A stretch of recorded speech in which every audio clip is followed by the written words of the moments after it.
Bismillah ar-Rahman ar-Rahim. Alhamdulillahi Rabbil Alameen. Allahumma salli ala Muhammad wa ala ali Muhammad wa barik wa sallim. I ask and I request all brothers, inshallah, in the lobby area, in the side hall, downstairs, wherever they are in the masjid, to please make your way to the main masjid. We want to go ahead and start with the program. All sisters, if they can make their way to the main masjid, inshallah. Jazakullahu Khairun. Bismillahir Rahmanir Rahim. Inshallah, as was emphasized yesterday, that we do want to start on time. I believe I'm already 2 minutes late, so I don't want to keep this very short. Mufti Minhaj has a lot to discuss today. As you know, that in the morning, he's our instructor for almost all day today. We have him for the morning session and also for the evening session.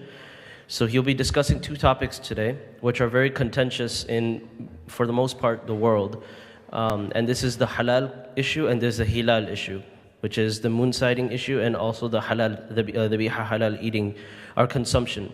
So these two things Mufti Minhaj inshallah will be discussing thoroughly. I ask everyone to please direct your attention inshallah to him. And please forward your questions to slido.com. We do not want to interrupt during the presentation. If you have any questions, you can note them down on the side so as you don't forget. Or you can go ahead and send them immediately to slido.com. Inshallah, when Mufti Minhaj gets some time towards the end of his session, he'll go ahead and address them. As a reminder, alhamdulillah, Mufti Minhaj is a seminary, the principal of our seminary, a teacher in our seminary, one of the founders of Dar es Salaam Foundation. So, inshallah, he'll be addressing us regarding United Eid in United States, solutions and regarding what the issue is actually about. I'll go ahead and turn the mic over to my teacher, Mufti Minhaj. Jazakullahu Khairun. Wassalamu alaikum wa rahmatullahi wa barakatuh. Bismillahir Rahmanir Rahim. Alhamdulillah Rabbil Alameen. والصلاة والسلام على خاتم الأنبياء والمرسلين وعلى آله وصحبه أجمعين أما بعد. So, as Sheikh Dr. Hafiz Muhsin Hafizullah mentioned, this is a very, very contentious issue that gets people riled up, and people are ready to roll up their sleeves and start fighting as those messages come around that moon war is coming to a masjid near you, right? Right. So that's why instead of having a title which could be regarded by some to be provocative, to be or insulting, or that the bid'ah calculation or the sunnah even of moon sighting may end up being considered too harsh of a title. Right from the title itself of the presentation, something that we all love to celebrate, to express our thankfulness to Allah subhanahu wa ta'ala, to enjoy and have a good time. That is Eid. Eid Mubarak to everyone. Everyone wants the Eid to be Mubarak, and that's great. That's what Allah ta'ala wants it to be, a time of celebration. So there is this sincere desire amongst people, all right, that why can we not have a united Eid in the United States? Why in the United States? It's because, that could be something which is an achievable goal. And we're going to come to global sighting and what are the practical problems with global sighting.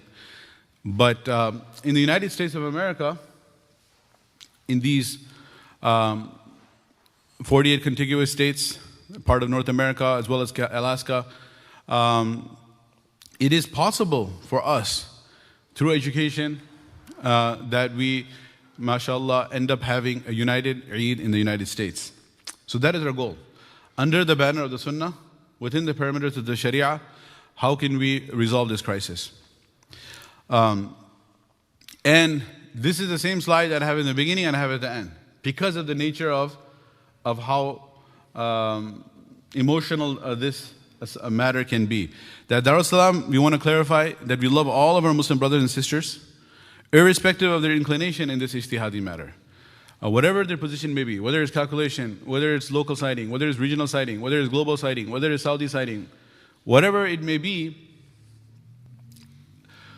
in the house of Allah subhanahu wa ta'ala, in the state of wudu, in this masjid, I declare that I honestly believe they are all sincere. No one is out there with the intention, I shouldn't even say hopefully, but definitely no one is out there with the intention, let me destroy the deen, and let me ensure that the ibadah is rejected, let me ensure people are missing their fast. That is no one's objective, right? Amongst those who hold opinions on this matter, from among the Muslim scholars. Everyone is trying their best. We believe everyone is sincere and trying to do what they feel is best. And all I can say is, Allah is our witness. Allah is our witness that this is what we believe. Now, I can't cut open my chest and take out my heart and cut it in half and show you, look inside. See, it's filled with love for you. But all I can say is, I can publicly declare this and say, Allahu shahidun ala ma aqul, Allah is a witness. Why is it, oh my God, you're starting off so passionate, someone might say. It's because the amount of allegations, counter-allegations, refutations, attacks, character assassinations, scandals involved in this matter is so high. The pressure is so high on the imams that, you hate, na'udhu billah, our Arabs. That's why you reject Saudi sighting, for example. Grabbing my chest and pulling on me, right? So I said that, subhanallah, yukhafu ala imani. My iman is in danger if I hate Arab. فَنَبِيُّنَا عَرَبِيٌّ. Our Nabi Muhammad sallallahu alaihi wasallam was Arabi, وَالْقُرْآنُ عَرَبِيٌّ إِنَّا أَنزَلْنَاهُ قُرْآنًا عَرَبِيًّا لِسَانُ أَهْلِ الْجَنَّةِ فِي الْجَنَّةِ عَرَبِي. So how can we hate Arabs? Are you serious? So that's not the case. We don't hate Arabs. We love Arab. We love our Nabi Arabi sallallahu alaihi wasallam. In fact, our iman is incomplete if we do not love him. But we have to get educated. There are two tabaqat, two categories of the ummah when it comes to this matter. What are they? The uninformed and the misinformed. Uninformed have no idea what's going on. And those who think they know what's going on, they're misinformed. How many people are informed? That will be you, inshallah. وَقَلِيلٌ مَّاهُمْ, and few they are. At the end of the session, inshallah, if you can make it. If I can make it. Okay. So what's the background of the issue? Is that there's annual chaos, moon wars, during Ramadan and Eid. Everyone is aware of it, the need for the presentation. And we need to enhance education and awareness about the basic facts and the principle of this issue, particularly among decision makers. Many masajid, they follow democracy. Right. Now, is that the right way to run a masjid or not? Is another discussion. Maybe next winter intensive, we'll talk about that. But that's the case. So if you say, hey, I'm not a decision maker, I'm not a board member, I'm not a board member, I'm a member at large. But the thing is, if it's a true democracy in the masjid, then you can create awareness, you can create petitions, let us bring the sunnah back in our masjid. And inshallah, in a proper legal manner, you can inshallah bring about change. So the power of the vote is with you. So don't feel that, hey, I can't make any change, so what's the point of learning this? And also, all the water cooler talk or all the parties, all the social events when people are just sitting and talking about the matter, you will be able to shed some light at the end of this session and dispel some of the ignorance out there. You will be that shining light in the darkness that surrounds this discussion. Okay. The current crisis stems from lack of knowledge. We covered that, right? Lack of knowledge, the first thing highlighted in red. And then the second thing is absence of unified religious authority. Wow, this is another big problem. Is that at the end of the day, the reason why there's so much fighting is because of jahala, ignorance. And secondly, even if people are ignorant, you wouldn't have fights if you had a unified religious authority.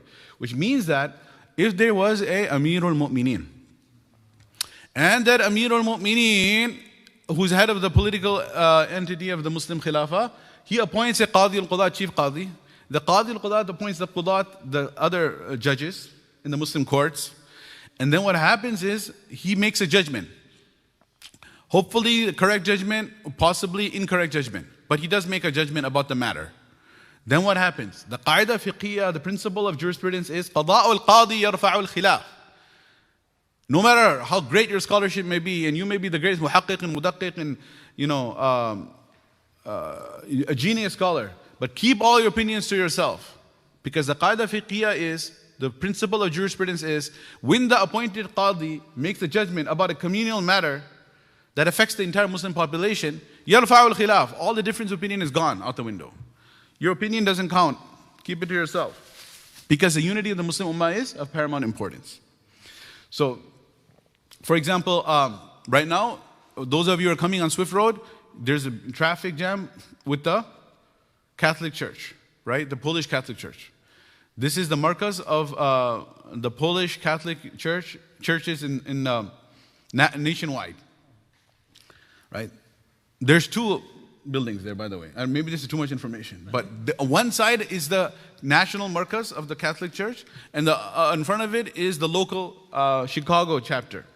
One is the national markaz headquarters, and across the street, the church itself is the local one. So what happens is, traffic jam because of, we are sitting here on the day of Christmas, right? This is December 25th, for those who will listen to this recording, 2023, later on. Now, if you're in the Catholic Church, there's the Pope, he speaks on behalf of God. Now the Pope, he can change the religion, he can make naskh and abrogate the Bible. Whatever he says is the doctrine. So there are no two opinions within the Catholic Church. You like what the Pope says, that's fine, you remain a Catholic. You disagree, then what do? You leave the Catholic faith. You become a Protestant, become a Gnostic, become an atheist, become something else. Or you say, Ashhadu an la ilaha illallah, Ashhadu anna Muhammadan Rasulullah, and you become a Muslim. Takbir, Allahu Akbar. So this is what happens. So the thing is, within the Catholic faith, you only have one dogma, one aqidah, because it's a unified authority. Now, when it comes to the Muslim, subhanallah, not only the Hilal issue, but all issues, do we have a unified authority? Right? The Shias have Ayatullah, Ruhullah, and Khomeini, whatever he said, that's the way. He's like the Pope figure for the Shias. They have the, Ma'soom Imams. But we don't, right? So there are so many different opinions, all out there. Everyone is saying, I speak on behalf of the Ummah. So because of that, there are more fights. So what are the objectives of this presentation? We're going to show that sighting of the moon is in accordance with Quran, Hadith, and the consensus of fuqaha for the past centuries. Sighting of the moon. And we're going to show that calculations have limits in predicting crescent sightings. There are major limitations in that. And relying on them, it goes against both Sharia and science. Then another opinion, global alignment of Islamic festivals on the same day. It violates basic fiqh principles, common sense, and established scientific facts. So that's a bold claim. You're saying it's against common sense? Yes, we will see that.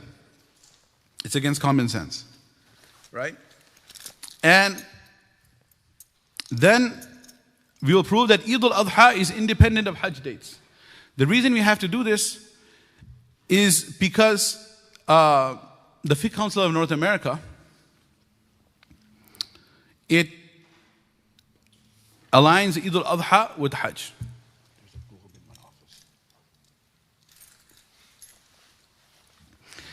And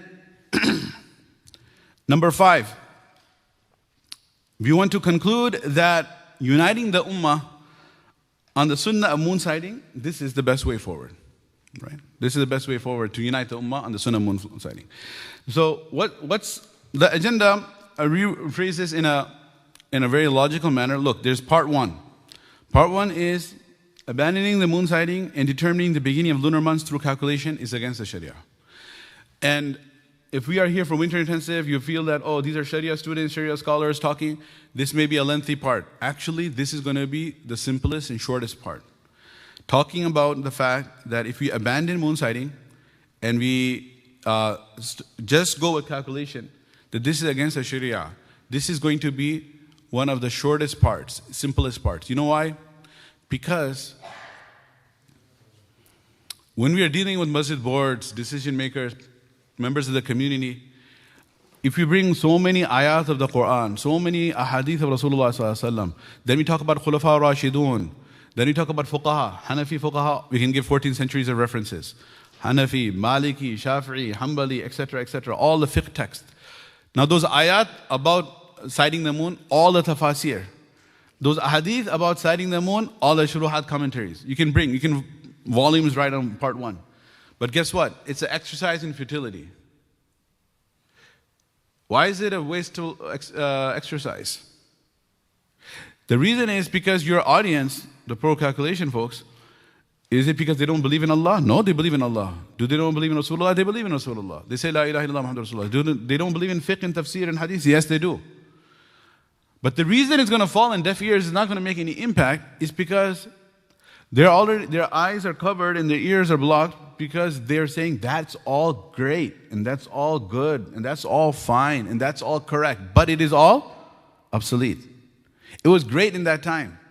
However, technology has advanced, science has advanced, the knowledge of astronomy has advanced, so that was great in that time, but we do not need that in our current time. There's something better that has replaced it. Right? So that's what their approach was going to be. There are 3 balls in my office, 3 different balls. So,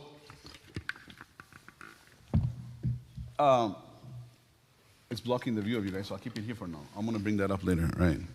So that's why they'll say, yeah, okay, I know. Like, is there anyone who seriously thinks that Nabi Sallallahu Alaihi Wasallam used calculation? The Nabi Sallallahu Alaihi Wasallam used calculation? No, everyone knows he was citing, but they say that, hey, that was at that time, we can replace it now. So that's why I didn't want to waste, I can't use the word waste, I didn't want to spend my time and your time in part 1. You understand? The second part 2, is the same subject of the sentence, but the predicate, the khabar is different. Abandoning moon sighting and determining the beginning of the lunar months through calculation is against science. Right? This is the meat of the discussion, so you know what to expect. First one is the same sentence up to is against the Sharia. The second one is abandoning moon sighting and determining the beginning of the lunar months through calculation is what? It's actually against science. That's a very bold claim. Are you serious? It's against science? That's actual science. No, it's not. It's against science. So this is where you have to keep your ears open, minds open, focused for that part 2. You can, I'm not encouraging you to sleep through part 1, but I'm saying part 2 is where you got to focus. If it's difficult for you to focus fully the entire time, you need to get distracted, go here and there a little bit, travel around the world and come back. That's part 1. Part 2, you have to be focused. Part 3 is practical problems with global sighting. Theoretically, it sounds phenomenal, sounds great. Let's all celebrate together. But what are the practical problems with global sighting? Then practical problems with Saudi sighting. So what's the difference between global sighting and Saudi sighting? Global sighting, subhanAllah, officially says that anywhere in the world the moon is sighted, we all celebrate the next day. Forgetting that it's not a flat, right? That's why I brought the globe. We're going to talk about this. I wish the earth was flat. I really wish. All the flat earth theorists would be correct. Not only because of that, but because it would be much easier for Eid. The whole world would have one sunrise, would have one sunset, one moonrise, one moonset, and we'd be all happy together, right? But the reality is that it's a spherical shape. It's a globe, right? As the globe shows, the earth is straight, flat. Saudi sighting is that we don't care about any other place. We just care about Saudi. We align our calendar on Makkah. And then we're going to take a break and play some dodgeball. Here. And tennis too. Wow. Okay. Sun, the moon, the earth. Okay. So, practical problems with a Saudi sighting, right? And then the solution and the way forward. وفقنا الله وإياكم. آمين يا رب العالمين. Okay, so part 1, this is easy. Abandoning moon sighting and going with calculation is against Sharia. Why so? Bismillah ar-Rahman ar-Rahim. A'udhu billahi minash shaitanir rajim. Bismillahir Rahmanir Rahim. فَمَنْ شَهِدَ مِنْكُمُ الشَّهْرَ فَلْيَصُمْ. Whoever of you witnesses the month, must fast in it. Right? So shahida, if you witness it, you see the hilal, you must fast. This is ayah, Surah Baqarah 185. يَسْأَلُونَكَ عَنِ الْأَهِلَّةِ. They ask you concerning the moons. They asked Nabi Sallallahu Alaihi Wasallam concerning the moon. What were they asking him? Oh, it's so small, then it becomes bigger, and then it becomes small again. What's going on? They asked him regarding the Shari'i matter, or they asked him regarding the science? What do you think? The science, yes. They asked him regarding the science. Trick question, right? You think, oh, Sahaba asking about Sharia. No, they were asking about the science of it. They're like, what's going on, Ya Rasulullah? How come it's small and becomes bigger? Then Allah subhanahu wa ta'ala changed the topic. And He said that, look, science will tell you how things happen. Sharia will tell you why they happen. Science will tell you about the water cycle. Oh, there's water, sun, rays of the sun. Then what happens? Evaporation becomes clouds, then gets colder, condensation results in precipitation, and the cycle continues. So that's science. Science answers the questions of how. And Sharia answers, and Wahi answers the question of why. Exactly. So, they asked how. So Allah Ta'ala said, don't ask how, because this is the book of Hidayah. This will tell you why. قُلْ هِيَ مَوَاقِيتُ لِلنَّاسِ وَالْحَجِّ. The purpose of it is to determine the specific times, mawaqit, and for the commencement of the Hajj. So the purpose why the hilal becomes a full moon is to determine the time. Okay, hadith. لا تصوموا حتى تروا الهلال. Do not fast until you see the hilal. تروا, until you see. Okay?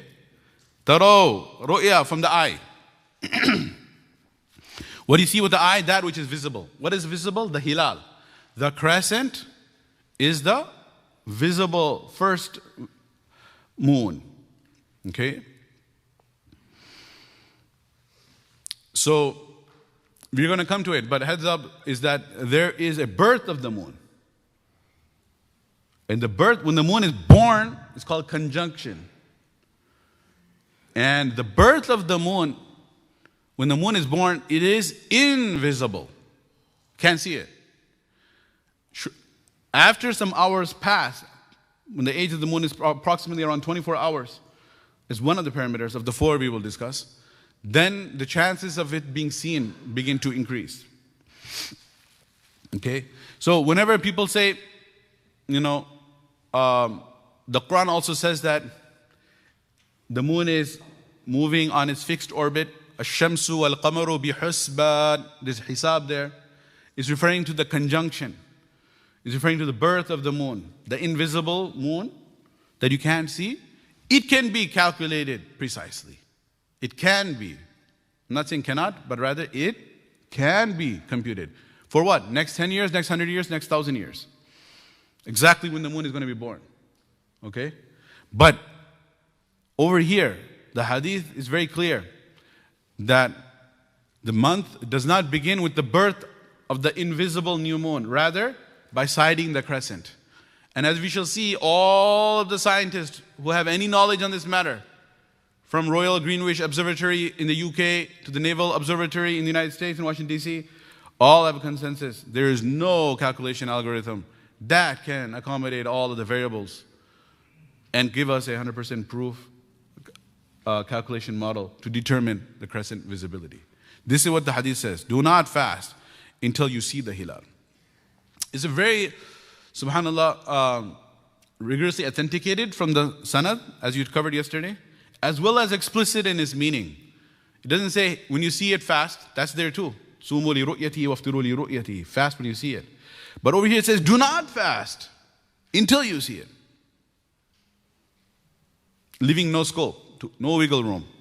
وَلَا تُفْطِرُوا حَتَّى تَرَوْا. Do not make iftar, meaning do not have Eid al-Fitr until you see it. And if it is cloudy, then consider it to be 30. Meaning, if it's there but you can't see it. So the presence of the moon in the sky is not what matters. It's if you can see it. And we're going to cover the difference between this and the prayer timetables. The prayer timetables, we follow the calculation because why? In the prayer timetables, there's no command to see. And in the prayer timetables, it is the position of the sun in our horizon. 80 degrees below the horizon is Fajr. When it comes on the horizon is sunrise, ends of Fajr. Where it is in the sky, Zohar, Asr, when it sets is Maghrib, right? 18 degrees below the horizon, Isha. So the presence of the sun in the horizon, it can be computed 100%. This is our dalil, that you say we hate science. If we hated science, we would be following the sundial. Do we follow the sundial? No, we follow the calculation, prayer timetables. Why? Because we embrace science. Our deen as a whole embraces science. Very beautiful statement of one of our scholars. He said that when our ummah embraced our deen, were practicing our deen, we were leading in science. But when we left our deen, we fell behind in science. And the European countries, when they embraced the Catholic faith, when they were a very religious continent, Europe, they were behind in science because the Catholic faith discouraged science. Galileo was in prison, all the scientists were put in jail. And when they freed themselves from the oppressive yoke of the Catholic Church, Martin Luther came, and then the Protestant Reformation, etc. Then that ushered in the age of reason, the Renaissance, and subhanallah, Industrial Revolution, advancement of Europe in science. When did Europe advance in science? When they abandoned the deen. And when did we decline in science? When we abandoned the deen. This is the difference. What a beautiful summary of the phenomena. So we follow the timetables because we believe in science. And that science itself is going to tell us there's no way to calculate it. إِذَا رَأَيْتُمُ الْهِلَالَ فَصُومُوا. When you see the moon, fast. وَإِذَا رَأَيْتُمُ فَأَفْطِرُوا. When you see it, break your fast. Right? أَشَهْرُ تِسْعٌ وَعِشْرُونَ. A month is 29 days. Or, so إِذَا رَأَيْتُمُ الْهِلَالَ. When you see the hilal, fast. When you see it, break your fast. Sahih Muslim. By the way, this is Muslim, Bukhari, all of these. Bukhari, Muslim. You know that. Everybody knows that they are the most authentic books of hadith. Nabi Sallallahu Alaihi Wasallam went so far as to say, أَحْسُوَ هِلَالَ شَعْبَانِ Ramadan. Carefully look for the hilal of Sha'ban to ensure you do not make a mistake when it comes to Ramadan. One of the beauties of this is that it's self-correcting. If you make a mistake, it'll get corrected. Now, is there room for ijtihad? Is there room for, abandoning this? So all of these hadith which reach the status of mutawatir, infallible. If you know usul al-hadith, mutawatir means there's so many hadith that mentioning the same thing over and over and over again. So its legislative authority is on par with the Quran. Nabi Sallallahu Alaihi Wasallam has told us that we should fast and break our fast and have our hajj according to physical sighting of the new moon. So there's no room for ijtihad. When do we make ijtihad? When you don't have the answer. Nabi Sallallahu Alaihi Wasallam was sending Mu'adh ibn Jabal to be the teacher of the people of Yemen. Mu'adh ibn Jabal, أَعْلَمُهُمْ بِالْحَلَالِ وَالْحَرَامِ Mu'adh ibn Jabal. The Prophet Sallallahu Alaihi Wasallam said, the one who has the most knowledge about halal and haram is Mu'adh ibn Jabal radiyallahu ta'ala anhu. When he was seeing him off a few weeks before his own passing away, he said to Mu'adh ibn Jabal, Ya Mu'adh, كيف تقضي? When you go there, people are going to ask you questions. You're in Yemen. How are you going to judge? You can't text me. Right? So send me WhatsApp. No. How are you going to judge? كيف تقضي? So Mu'adh ibn Jabal said, بكتاب الله. I will find the answer in the book of Allah. فإن لم تجد, he said, if you don't find the answer. He said, فبسنة رسول الله. Look in the sunnah. فإن لم تجد, if you don't find the answer. قال أجتهد برأيي. Then I will make ijtihad. Then I will try to do logical deduction, reasoning, figure it out from the primary source. So what did Rasulullah sallallahu alaihi wasallam say? He said, Alhamdulillah alladhi wafaqa rasula rasulillah bima yuhibbu wa yarda. All praise and thanks to Allah that He guided the messenger of Allah. He is the messenger of Allah. Mu'adh bin Jabal is who? Messenger of Allah to the correct thing. So when do you make ijtihad? Well, you don't find the answer in Quran and Sunnah. We have the answer in Quran and Sunnah. So there's no room for ijtihad. We recognize that, okay, it seems reasonable, let's still go with calculation because relative hardship. That's what it boils down to. Oh, it's hard. Because you have to, in North America, in adjusting fixed secular schedules with fluid sacred ones. So there's a fixed secular schedule, there's a fluid sacred one.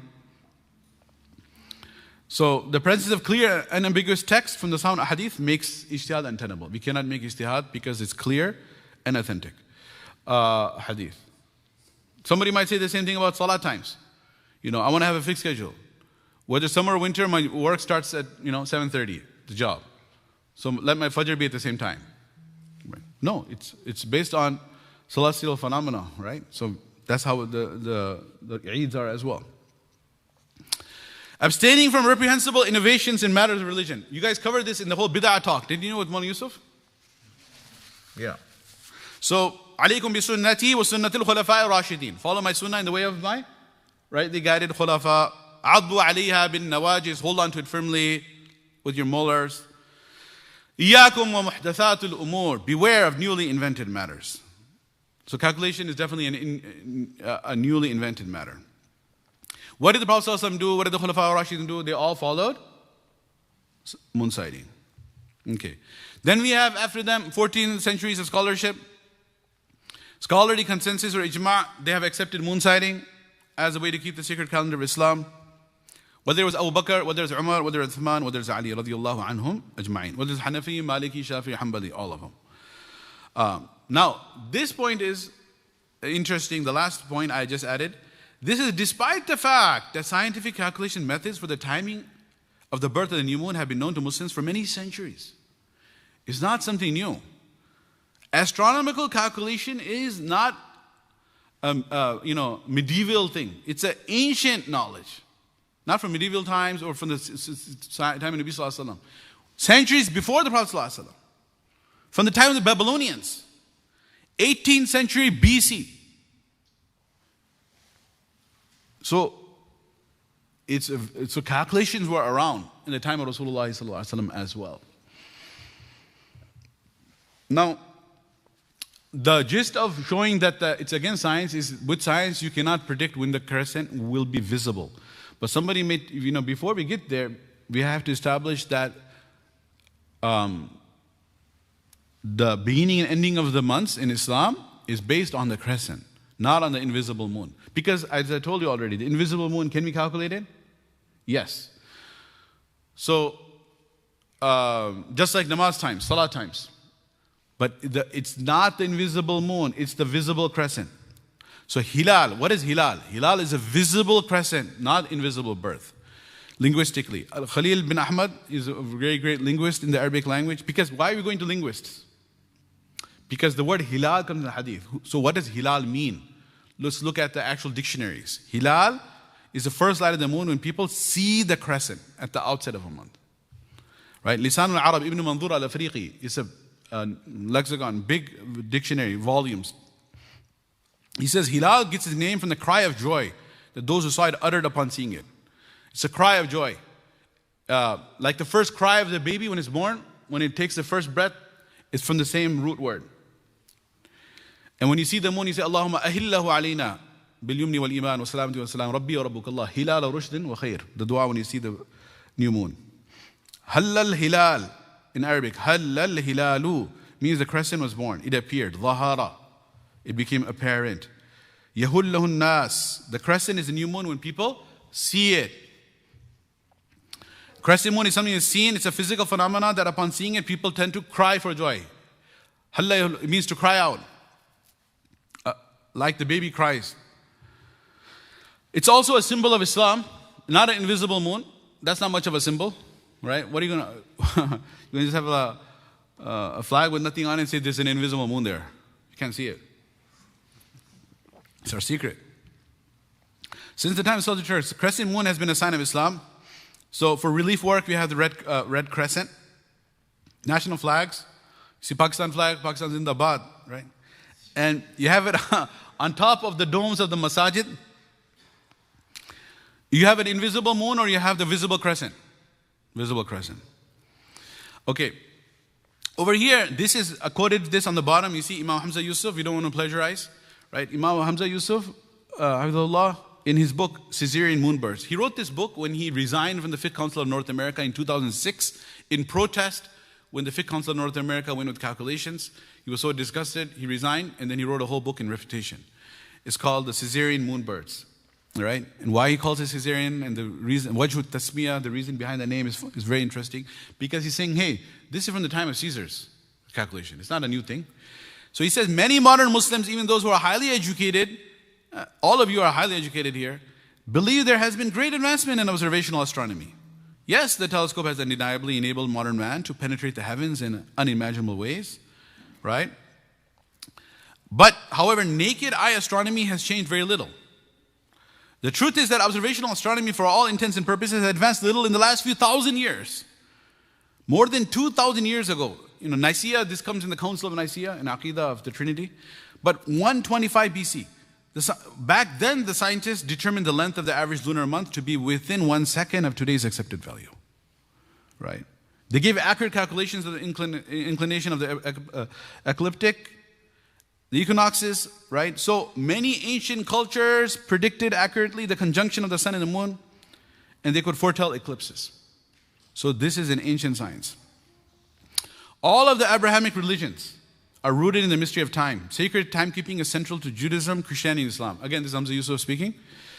The original Abrahamic way was entirely lunar, meaning the Christian calendar, the Jewish calendar, and Muslim calendar, all are lunar. Okay, so the Jewish ritual experience was centered around the lunar months. As time passed, the Jewish community moved from lunar to solar lunar. And the Christians, they completely abandoned it. What's happening today is, it's December 25th.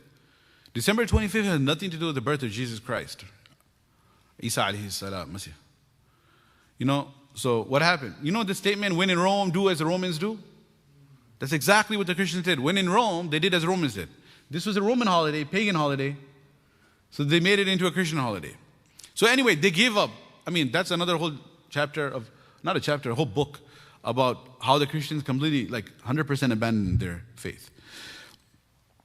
And the Jews, they also abandoned lunar sighting, but it's a slide coming up about them. The only ones who have still maintained it are the Muslims. In the year it says 358. The calendar was introduced in the year 358. What happened in 358?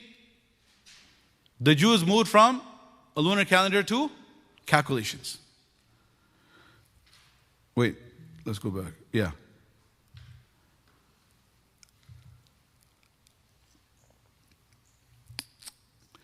It was Rabbi Hillel II.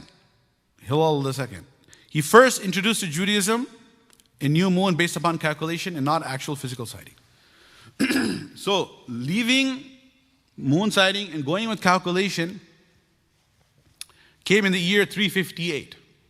If any one of you is interested in history, I got the feedback, wow, the history sessions were so phenomenal, so interesting. Look at the history here.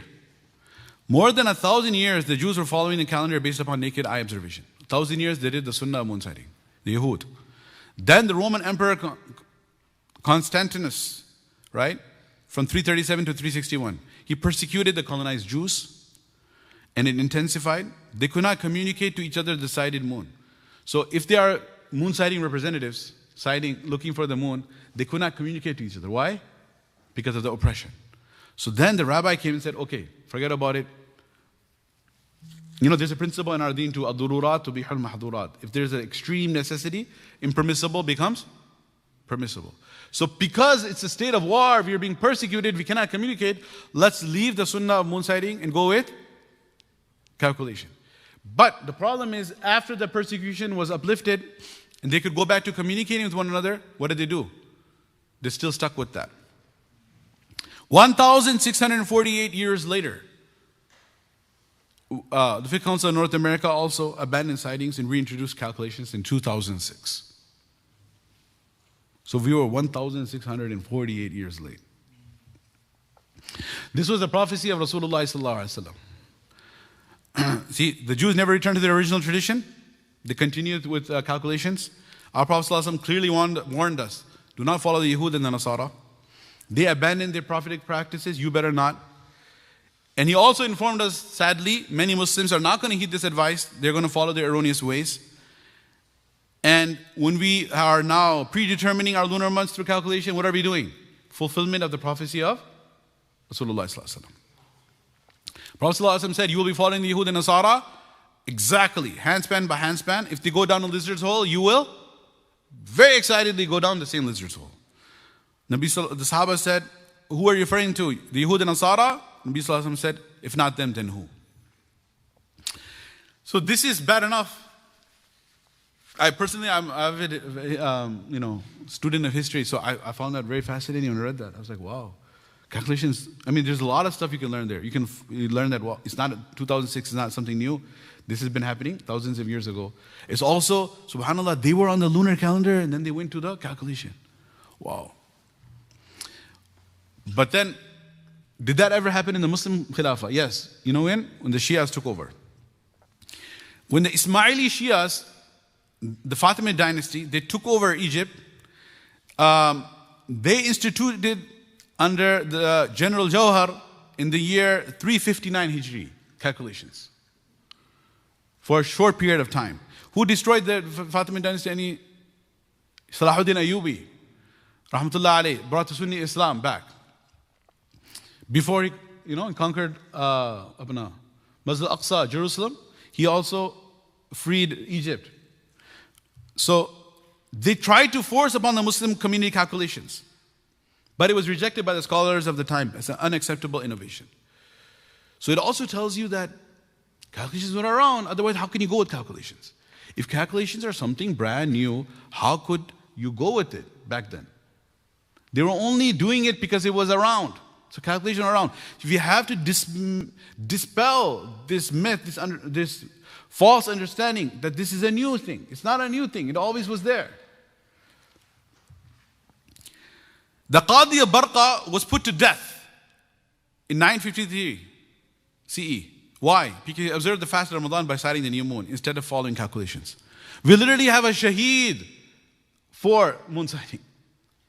I don't want to be the second one. But I'm just Allah. But inshallah, we want to be we want shahada, but for the whole deen of Islam, inshallah, eventually. We want a long life of amal, and a final we want a shahada. Best of both. Other than this brief period of the Fatimi Shia's innovation, there's no evidence in the entire Islamic history up to this 20th century. This is a major problem today. Okay, so that was the easy part. So now we are going to talk about how it is against science. So are we clear now that is against Sharia? What did we do? Recap. We covered the ayat of the Quran. We covered the hadith of Rasulullah sallallahu alaihi wasallam. And then I had an opportunity to go into so many fiqh ibarat, Hanafi, Maliki, Shafi, Fuqaha, tafsir of those ayat, shuruhat, commentaries of those hadiths. I intentionally avoided. And even some of the things I quoted for you are what? Things that should make you start thinking, oh, wow, calculation existed from the time of the Jews. Calculation existed from the time of the Ismaili Shias. So it's not something new. Now watch what happens here. So the thing is, unfortunately, before we can understand calculation. So I was at one panel with different imams. I can't even make this up. The following statement, I could not even make this up. Okay, this is what happened. I was with one panel, okay, with different imams of different masajid, and the stated goal of the session was that how can we, unite the masajid on one of the ways. So one imam came and presented calculation, one imam presented global sighting, one presented moon sighting. I guess, I was chosen to do the moon sighting one. After that, we had a joint Q&A, right? Because each one comes and does their presentation, then we sit together. Now, when we're sitting together, I said that, okay, respected colleague, imam sitting like right there next to me, not too far away. You are pro calculation, correct? Can you just describe for me how it works? This is very key. Like, the general person is coming to perform salah, he's like, okay, I'm going with calculation. You are the imam, but then you're not just any imam, because any imam is also following the general authority. You are the imam promoting calculation at a conference, where we are sitting together for this purpose and this purpose alone. So, what does he say? He said, I asked him, like, you are see, again, just like all of us think, oh, calculation is very precise, he is of the same misunderstanding. So, nobody really knows what's actually happening in the calculation. Calculation is what? Just calculation. Just like you calculate the salat times, you calculate the crescent visibility. Same thing. No, it's not. No, it's not. No, it's not. So I asked him, can you just explain what is calculation? Then we'll talk further. So he picked up his cell phone like this. And he said that calculation works. I don't have to know how it works. Just like my cell phone works. I don't have to know how it works. My cell phone works. I don't have to know how it works. काम करता है भाई, call करता हूँ, बात आती है वहाँ से, right? I can talk to anybody around the world. That's all that matters. How it works, I don't have to know that. I just know it works. So likewise, calculation works. I don't have to know how it works. So the devil's in the details. The thing is, if we want to go into that's why there's so much time allotted for this, right? It's because it's going to get technical. And then people are going to start yawning or falling down asleep. And that's why I'm trying, to bring so much energy, is that everybody out there, and I'm very, very, very, very sad to say that the fiqh councils, the greatest scholars that we look up to globally, nationally, who are deciding on the matter, also do not know what is calculation. So they're all discussing it from a fiqhi perspective. Do you need to see, or can calculation substitute it? Us pe bahas hai. There's topic on that. No, somebody says that calculation can substitute. Some will say no, siding is necessary. Even the siding folks, they don't know what calculation. Nobody knows. Nobody's going. Literally, it sounds so preposterous. Like, really, you're the only one? No, there are a few people here and there, right? And I was waiting to see if Moidul Haq Sahab is here. But like Moidul Haq Sahab, uncle, is my senior scholar. He's the one who wrote this book that's available on Amazon. I was going to show this reference at the end. He talks in detail as a scientist about the calculations. He was my inspiration, which got me into it. So so what is moonset, sunset, lag time? What is the age of the moon? What is the angle of the moon? And altitude. These 4 parameters we're going to talk about. So, because what are we? We are the TikTok generation. We have minimum attention span. And everyone's like, oh man, who wants to go into all that science? I don't want to go back to science class. I graduated, forgot about that. So that's the thing. So if you want to have a voice on the table or be able to help out others, guide others, you have to mentally be focused on learning what's going on, right? Okay. So some basics, essentials before we begin. What is sunrise, sunset? What is moonrise, moonset? We should know, we should remind ourselves, Earth rotates, spins on its axis, right? So it's spinning. Okay, reason for sunrise and sunset in day and night on Earth. Rotation speed is about 1,000 miles per hour.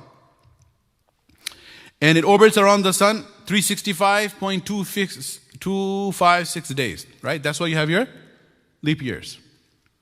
It's not 365 days exactly. 67,000 miles per hour. كُلٌّ فِي فَلَكٍ يَسْبَحُونَ. They're all moving in their orbits. The sunrise and sunset changes by a minute or 2 every day. If you are one of those who jump out of the bed to perform the Fajr right before sunrise, you know what I'm talking about. La hawla wa la quwwata illa billah. Okay. Okay. So, moon revolves around the earth, right? Reason for moonrise and moonset. Why do we have moonrise and moonset? Because the moon is revolving around the earth. Moonrise and moonset change about 48 minutes every day. 48 minutes. Go back. Sunrise, let's see here. Sunrise, how much does it change? A minute or 2.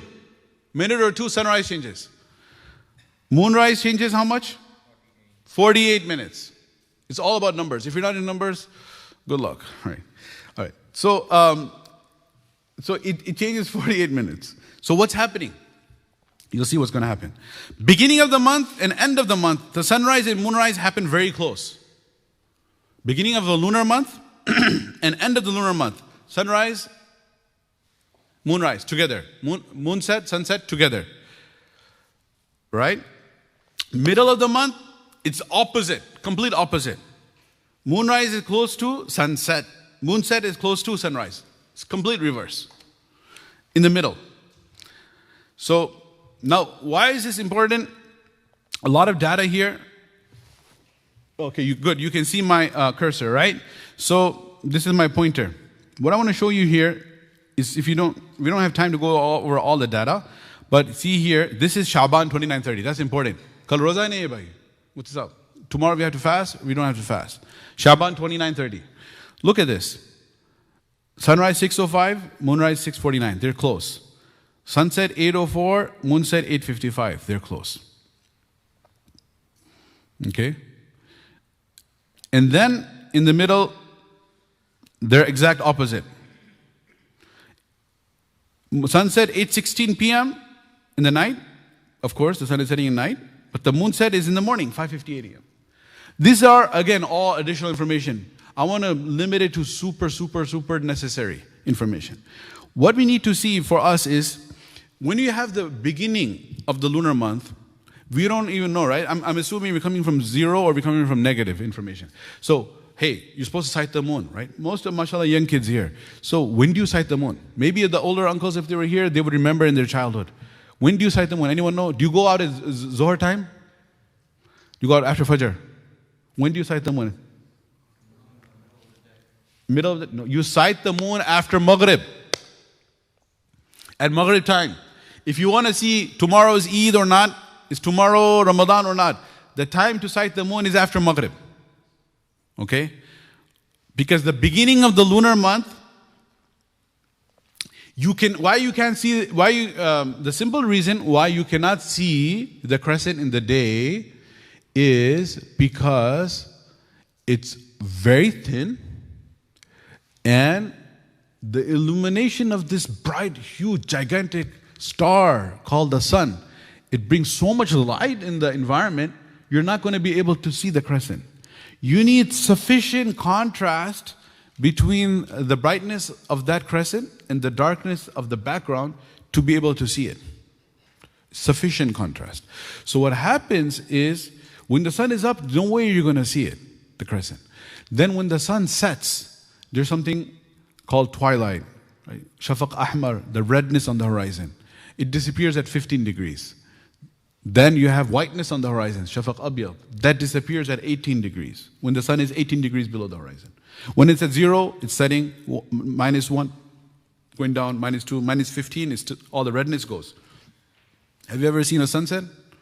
Time to go to the beach and see the sunset, right? So anyway, so when the sun sets, it's all orange and red. Then after that, it slowly goes away, then there's white. Then the whiteness goes away, then it's dark, then it's Isha time. Okay? So imagine the sun sets. When the sun sets, it's so much light. If the moon sets a few minutes afterwards, can you see it? No. Then it gets darker and darker and darker. You need the moon to be up on the horizon. Still. And the moon should set after the sun. Until there's sufficient darkness, and then you say, now I can see the contrast between the thin white crescent and the dark background. Okay? What is this called? This is called moonset, sunset, moonset dash hyphen, sunset lag time. How much lag time is there that the moon is setting after the sun? And the calculations, like Muslim scientist, astronomer Umar Khayyam, he's known for other things, but he's also a scientist. He said 48 minutes. And right now, Royal Greenwich Observatory from the UK, US Naval Observatory, is the oldest scientific agency in America. Official timekeeper of the Pentagon and the Army. They publish the almanacs that are followed throughout the world. US Naval Observatory. Official residence of the President of the United States is 1600 Pennsylvania Avenue, known as the White House. Official residence of the Vice President of the United States is on the US Naval Observatory grounds in Washington, D.C. So, I mean, I'm trying to tell you their authority. They're not someone sitting in Thanabon or Gango or Kandala or something. All right, they're scientists. They are saying that you need 48 minutes approximately of sunset lag time to be able to see it. So over here, you have the timings for Washington, D.C. on this particular dates. You see how the sunset moonset is here. It's possible to see it? Yes, because 55 minus 4 is what? 51 minute lag time here. Likewise for Shawwal. So the new moon, I'm going to need 3 volunteers, so get ready if you are ready to volunteer in a moment. The sun, the moon, and the earth are constantly moving, each orbiting around the earth is orbiting around the sun, the moon is orbiting around the earth. They all three come into a single plane, not necessarily a single line, once every 29.53 days. And this is known as conjunction. It happens only for a moment. Right. So 3 kids?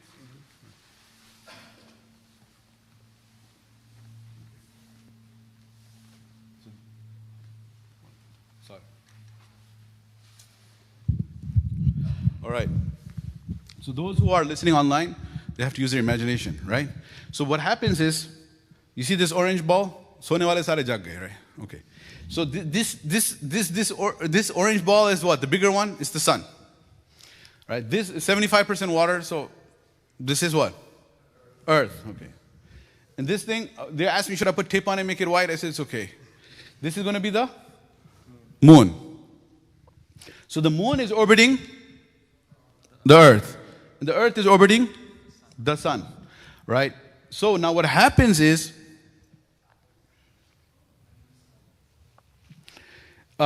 this is something, why we're doing this is not just to have fun and wake everyone up, but because you cannot explain it on 2D, because there's three different things. What happens is that typically, if we say, see the earth is a little bit high, just keep your moon there, right? This sun is here. Now, these two, if you take a sheet of paper, you'll say these two are in the same plane, right? But this one is off. Keep it here. This moon is going around the earth. So these are in the same plane. Or you can say these two are in the same plane. The moon and the earth is in one plane, but the sun is not. Or the sun and the earth are in the same plane, the moon is not. They're not in the same plane. You understand? Move further back, you come in the middle. Yes. Now what happens is if they are in the exact same plane, not necessarily exact same line, not necessarily. See, what happens is possible that this could be directly in between. Bring it here. If this is directly between, the rays from the sun are coming on the moon, the rays from the sun are coming on the earth, the moon is right in between. What is this called? Everyone should know what this is. Solar eclipse, absolutely. So what happens, then we have darkness on the earth where the moon is blocking the sunlight, right? So this would be called solar eclipse if they're in the exact same line. However, if they're not in the exact same line, but they're in the same plane, this is a little bit down or a little bit up. Put it up, hold it up. Right. So now they're in the same plane. This is, everyone got it? This is called conjunction. This is called conjunction. This is very important. Conjunction. What happens in conjunction? First of all, the moon is orbiting around the earth super fast. The earth is orbiting around the sun super fast. All three of them are in motion. What does Allah say in Surah Yasin? Kullun fi falakin yasbahun. They're all in orbits. So when are you going to get this? For a moment. For a moment, every 29 point blank number of days, you're going to have this moment when they're all in the same plane.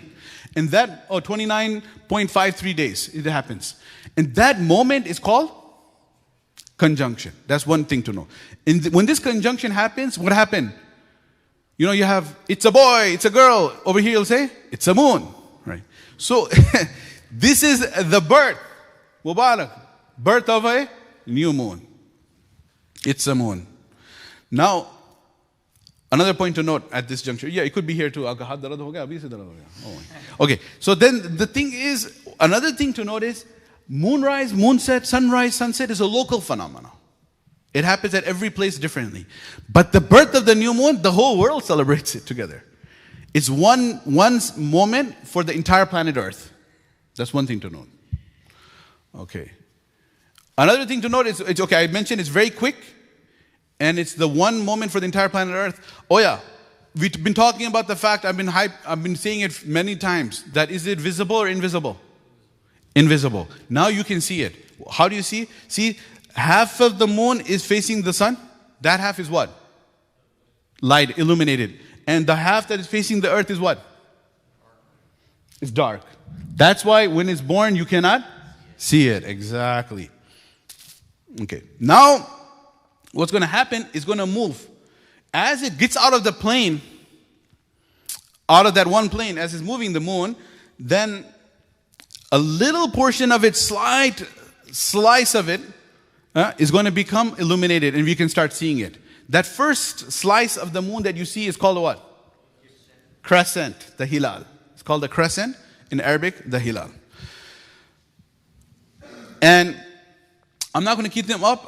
They can sit down and start taking notes in a moment, but that's why I want to jump ahead and show one thing, is that what are the parameters, what are the variables we look at when we want to calculate crescent visibility? I'm going to talk about altitude. I'm going to talk about moonset, sunset, lag time. There are 4. And I'm going to talk about age of the moon. These 3 are super easy. The one that's a little bit complicated is called angle. And the angle of elongation, it is from the center of the moon to the center of the sun, how it moves away, where it is in its path, how many degrees off it is. The more off it is, if it's 15 degrees off, 20 degrees off, the more visible it is.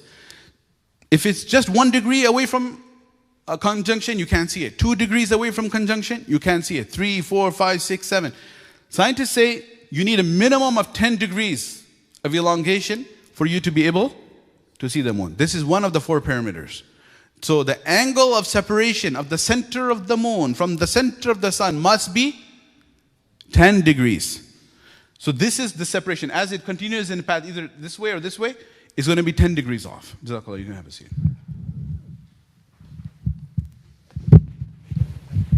Yeah.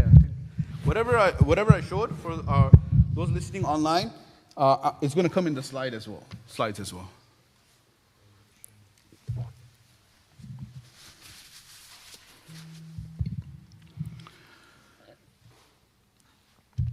Okay?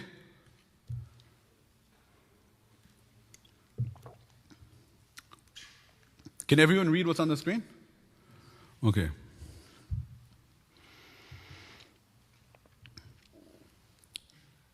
You got it, sir? Abdul Salam?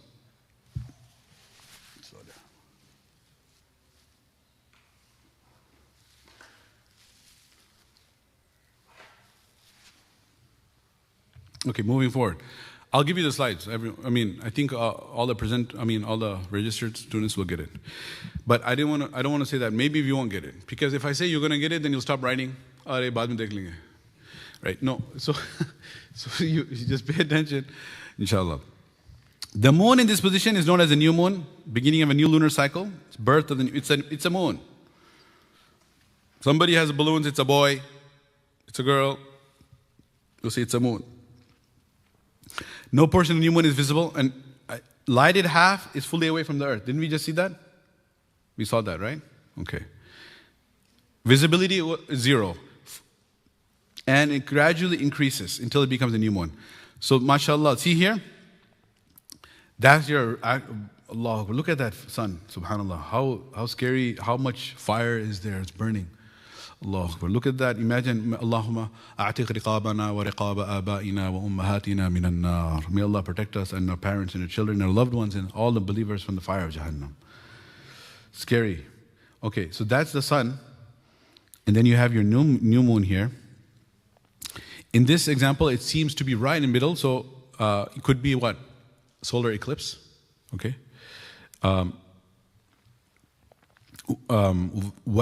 Waxing means it's increasing. It's a crescent. Then first quarter, waxing gives us full moon. The full moon, the moon is on the opposite side. So it's the side facing the earth is fully illuminated. And this side of the earth is going to be what? Dark. Why is it dark? It's away from the sun. So you see the full moon. طَلَعَ الْبَدْرُ عَلَيْنَا.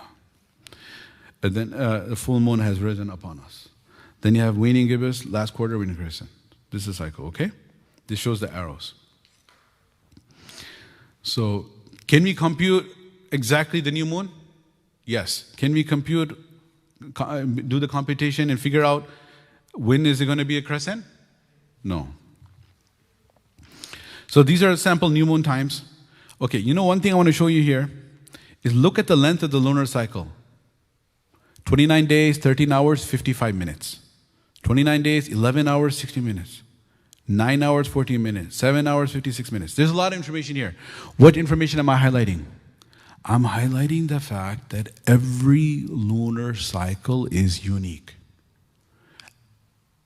For over 2,000 years, observational data shows every single lunar cycle is unique. Not once is it repeated.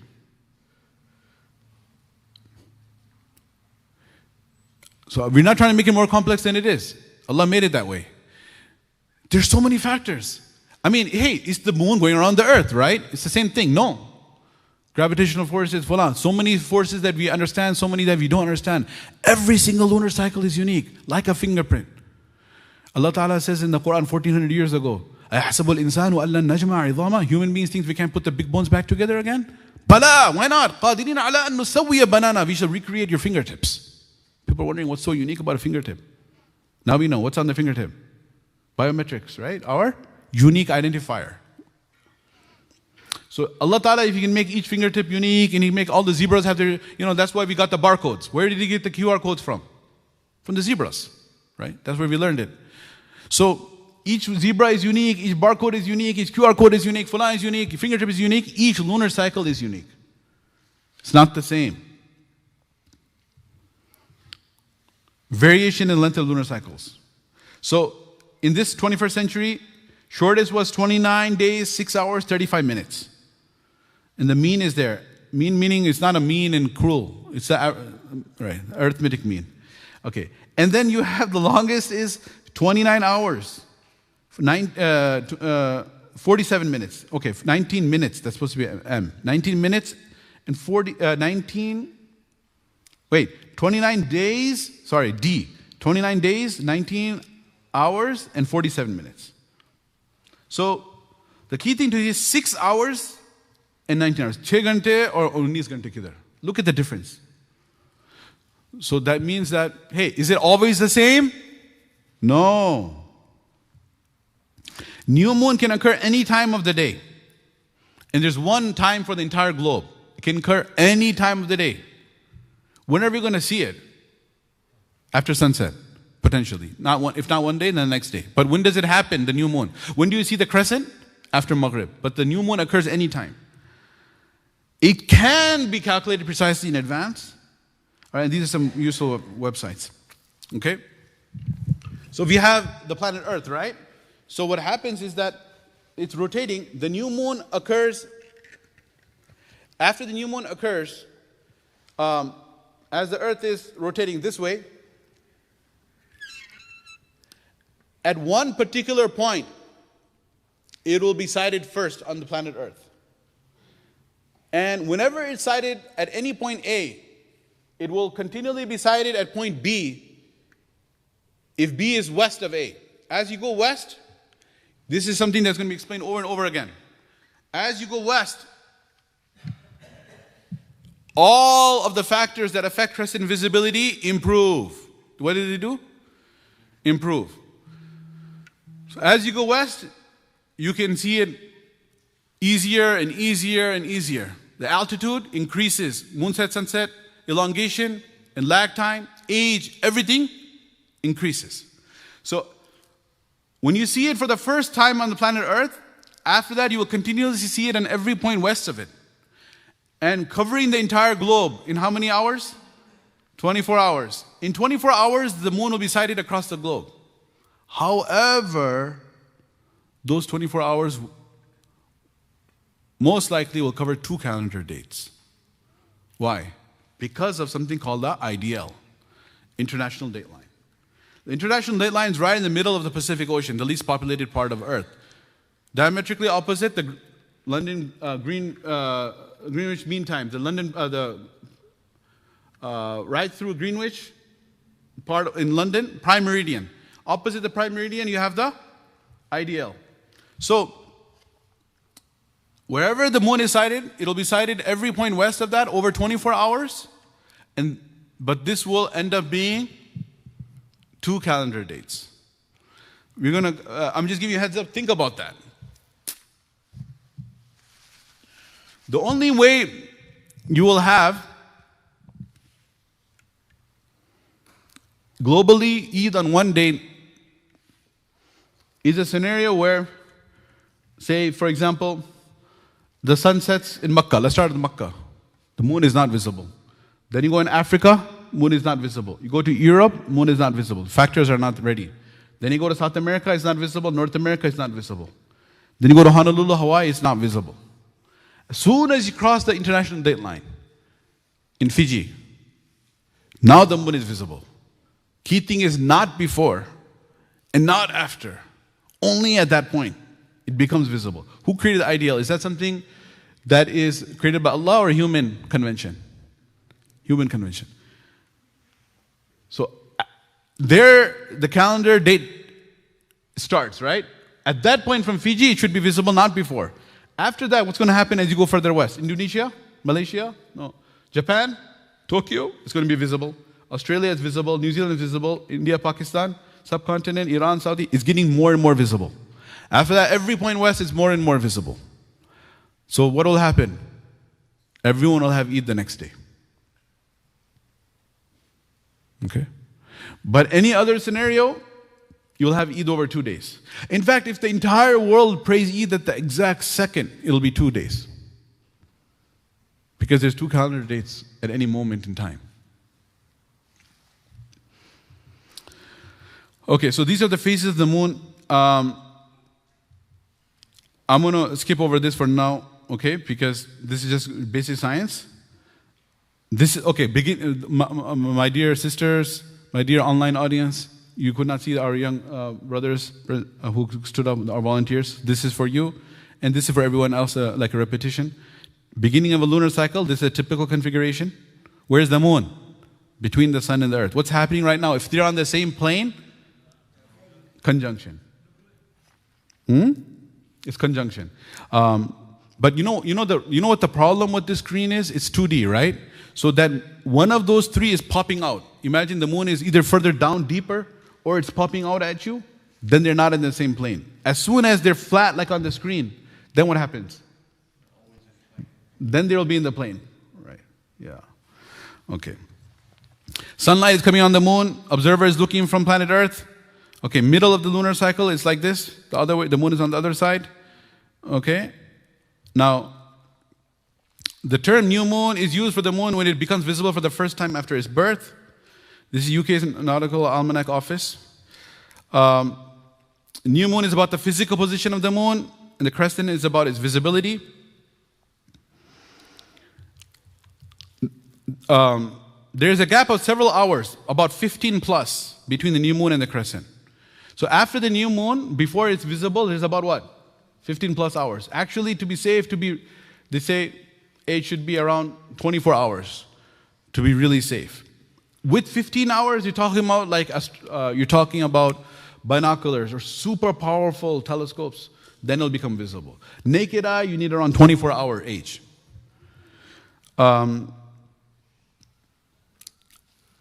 Keep on hammering these points. Date and time of each new moon can be computed what? Exactly. Visibility of crescent cannot be predicted with certainty. Okay? So now, just so you keep track of it in your notes, we're going to cover what? 4 parameters. 1, 2, 3, 4. 4 factors. 4 different metrics. What are they? Age, moonset, sunset, lag, angle, altitude. This is the first one. Age. How old does the moon have to be? Meaning, from the birth, from the conjunction, which everybody got it now. What conjunction is, I hope. From that point onwards, how old does it have to be before you can see it? 24 hours. Look at the bullet point 3, the third bullet. As a rule of thumb, moon should at least be 24 hours old. Remember this number. How old does it have to be? 24. It's an easy number to remember because 24 hours in a day, right? 24 hours old, like a 1-day-old baby. Then you can see it. Okay? As you go west, it gets older, it becomes easier. Shaffer is not a Muslim, he's a scientist, astronomer. He says the youngest moon that was sighted was 14.9 hours old, and the oldest moon that remained invisible was 51 hours old. You know what's important about this? I'll show you something. This is important. That's why it's red. The important thing is, from a calculation perspective, if the moon is less than, say, 14.9, 15 hours, you can say with 100% certainty it cannot be seen. You have yaqeen, it can't be seen. If it's more than 50 hours old, you have yaqeen, it's impossible not to see it. It must be seen. So that's definitive. Between 15 to 50. Toss up. That's the key thing. This is the area of uncertainty. So if it's 20 hours old, 23 hours old, 25, 26, even 30 hours old. Remember there are 4 factors. This is just the one.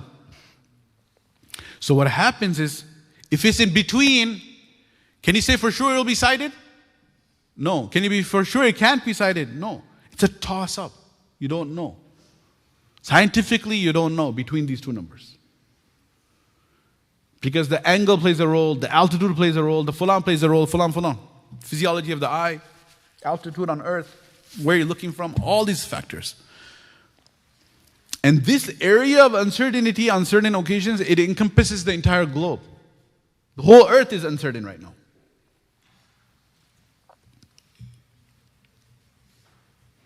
You understand? So you know for certain if it's less than 15 hours it can't be seen. If you know more than 50 hours, it must be seen. And between them, you don't know for sure. Between them, you don't know for sure. It's like, everybody has weather apps, right, on your phone? So sometimes it says 100% precipitation. Yes or no? Yes. And sometimes it says 0% precipitation. Precipitation in the form of what? Rain, sleet, snow, anyone. Depending on the temperature. But many times, what does it say? 70% chance, 50% chance. Do you remember? I remember some time ago, President Donald Trump, Melania Trump, sitting in Air Force One from Washington, D.C., taking off from their schedule, landing in Florida, Cape Canaveral, to witness what? The launch of the space shuttle. They're standing there. What happens? Don't you think NASA has access to satellites and weather data? Well, what do? Delay the launch. President of the United States is standing there, delayed it, because the weather is unpredictable. Natural phenomena. Speaking of birth, if you go to the hospital, you have patient parking, then you come closer, you have emergency room patient parking, then you come closer, you have physician parking, then you have closer, physician on call parking, then you have closer, ER on call parking, then you have the closest parking, OB on call parking. Why? Because you never know when the baby's going to come. So the OB on call, he has to come anytime in the night, anytime in the day to deliver the baby. You're going to say, science has advanced so much. Yeah, but there's so many factors. It's an estimated date of delivery. But exactly which second will the baby be born, can anyone know? Even if you're inducing it, you don't know what's going to happen. That's why, C-section is in the the doctor wants to go on a vacation, doesn't want to get up at 1 a.m., so let's just plan a C-section, right? I'm not blaming all of them. No, sometimes C-sections are required, and sometimes, I hope it's never for convenience sake. I'm just saying, whatever. Okay, so the thing is, science is not, science is great. We love science, but it does, we can't be so naive and say that, it knows for certain. Science can determine for certain. Everyone understand what is moonset lag time? Moonset lag time is when the sun sets. If the moon sets right away, aapko nazar nahi aayega, you cannot see it. Why you can't see it? Because there's too much illumination in the horizon. You need some darkness. Right? You need some darkness. In the beginning, it's only a few minutes. Okay? If the moon is setting after sunset, there's a possibility of sighting in. How much time you need? If the larger the moonset lag time is, the possibility of sighting is the better. The key word here is 48 minutes. This line number 2 was supposed to be red, bolded, if we forgot to. This one is supposed to be 48 minutes. The key one is 48 minutes. So for the first metric, age is what? 24 hours approximately. For moonset sunset lag time, what is it? It's an easy number to remember. What is it? 48, double it. So you need 48 minutes. Okay. Now, if you have someone claiming they saw the moon when the moon set what? Before sunset. So after sunset, when you're looking at the horizon, is there a moon there? There's no moon there. Why not? Because it's set before the sun. Then you have people in Saudi saying they still saw it. We're going to come to the Saudi sighting. Let me just give you a preview. There is no moon on the horizon. Ya ahbati fillah, oh my beloved brothers. But they are saying, we saw the moon. Okay? And they're declaring not only the first Ramadan, next day, they're declaring Eid the next day. Meaning it's a day of Ramadan, you're fasting. You're supposed to be fasting, you're having Eid. The moon set when? Before the sun. So when you see after sunset, what are you seeing? No moon there to see, brother. There is no moon. Ash-shamsu wal-qamaru bi-husban. There's a hisab of the moonrise, sunrise. And moonset, sunset. Okay, what if it sets with the sun? You cannot see it. What if it sets 2 minutes after the sun? Absolutely impossible. 5 minutes, 10 minutes. You need approximately 48 minutes. Okay, you need 48 minutes lag time. Got it?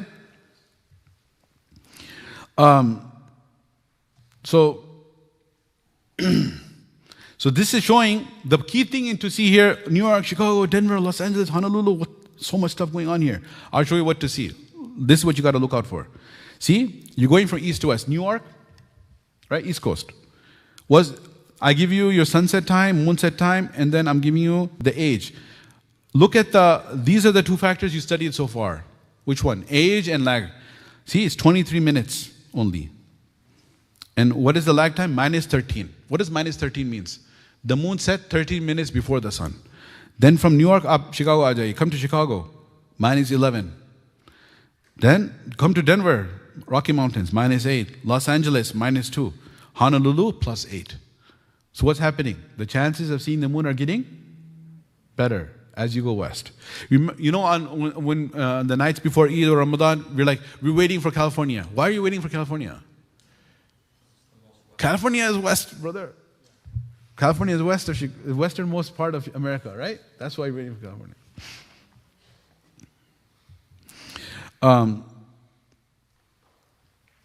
Okay, this is okay. Now, so we talked about age, and we talked about age, and we talked about lag. Now let's talk about last two: elongation, which is the angle, and altitude.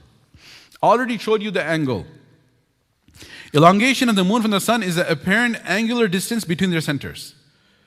So this measures the separation of the moon from the sun. What this means is when they were in the same plane, that was your conjunction. For the sake of our elders, whatever. Kitna aage sarka, like how far did the moon continue on its path? That's your angle. Right? So greater value of elongation, greater probability of sighting the crescent. What's the number to rule of thumb here? It's easy number. 10. The moon-sun elongation must be about 10 to 12 degrees, right? For the sun's light to reflect from the moon, making a thin crescent which can be sighted.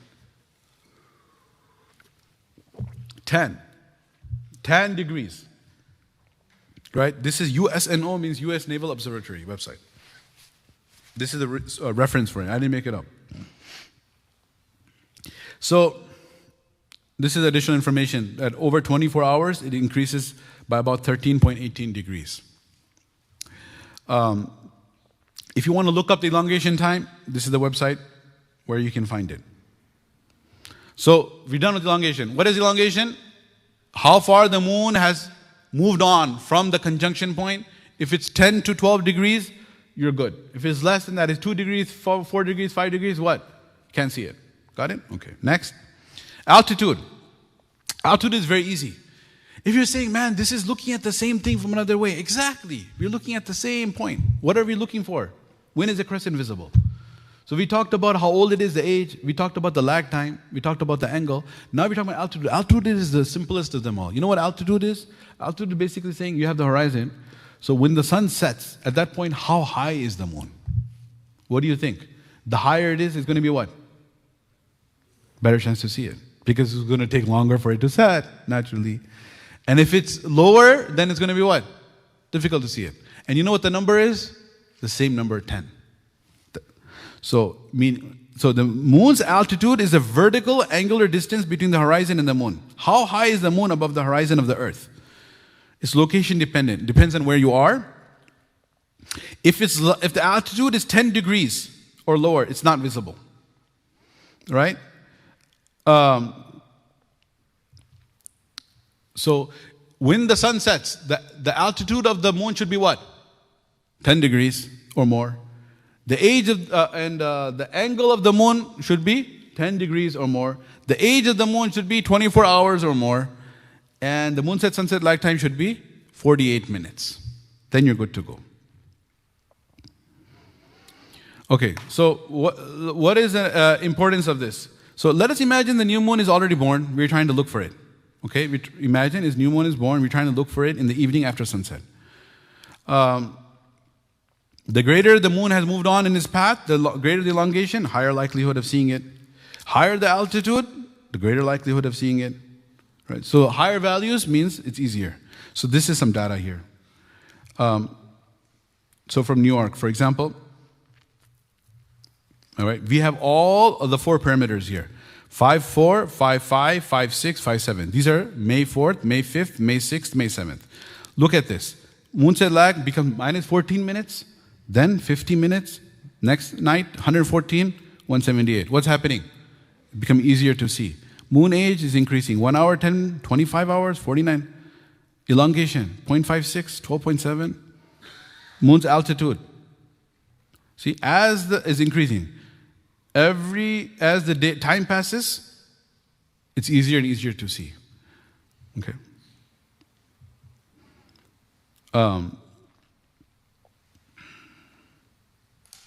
So now you'll say that why can't we just take one set of parameters? Why we need all four? Look, this is an interesting slide that talks about that. So see, say the moonset lag time is 40 minutes, 50 minutes. You're past 48, 55 minutes. But if the angle is not right, even though it's above the horizon, there's not enough illumination. The angle will make it more brighter. The bigger the angle is, the brighter. The lag time will give you more time. So you need all of them. You need lag time so that it's sufficient darkness. You need a higher altitude so it takes longer for it to set. But you also need a good angle so that you have enough brightness. We're going to take a break. You can ask the audience if they're okay. Yeah. We should take a break and some. Yeah. I'm gonna end this section and we'll take a break, inshallah. Okay, the good news is, guess what? The hardest, perhaps the driest part of the whole presentation is over. Because, okay, alhamdulillah, I see so much relief. Yahan se aasan hai. From here on, it's smooth sailing. Because all the technical stuff you have done, and then there's some very, very tragic stuff to come though. When I'm going to go over Saudi sighting, it makes my heart sink. It makes me so sad. Why? Because we love the Kaaba. Okay, whatever problem somebody may have with Saudi regime or this one or Vision 2030, that's different. But Baytullah, do we not love the house of Allah? Do we not love Madinatul Rasul Sallallahu Alaihi Wasallam? We love. And what's happening is tragic. So you are armed with this knowledge, right? Based on this knowledge, now I'll show you some data. What Saudi sighting is doing, what global sighting is happening in the chapters that will come. And you'll be able to make sense of it. And the thing is, I look at it myself and I'm so scared. I'm like, wait a second. How come nobody knows about this? Is this something happening in someone's basement or bunkers? This is happening in the whole world. The whole world knows when is Eid. The whole world knows when is Hajj. Everybody is not only knowing it, they're doing it, they're practicing, they're celebrating, they're participating. And it's not just a little bit off. It's like so off. And then the thing is, you're not a captive audience. Anybody can get up and go. But you are sitting, you are interested. But you can't have this conversation with someone in 5 minutes. Because they're going to say, Tu kahan se aaya? Where the heck are you come from? What are you talking about? Is everybody in the world jahil and ignorant and sirf tujhe pata hai, you're the only one who knows about it? Somebody has to give 3 hours, like you are giving, to sit and understand. Then they're going to be like, oh my God, this is so crazy. It is so crazy.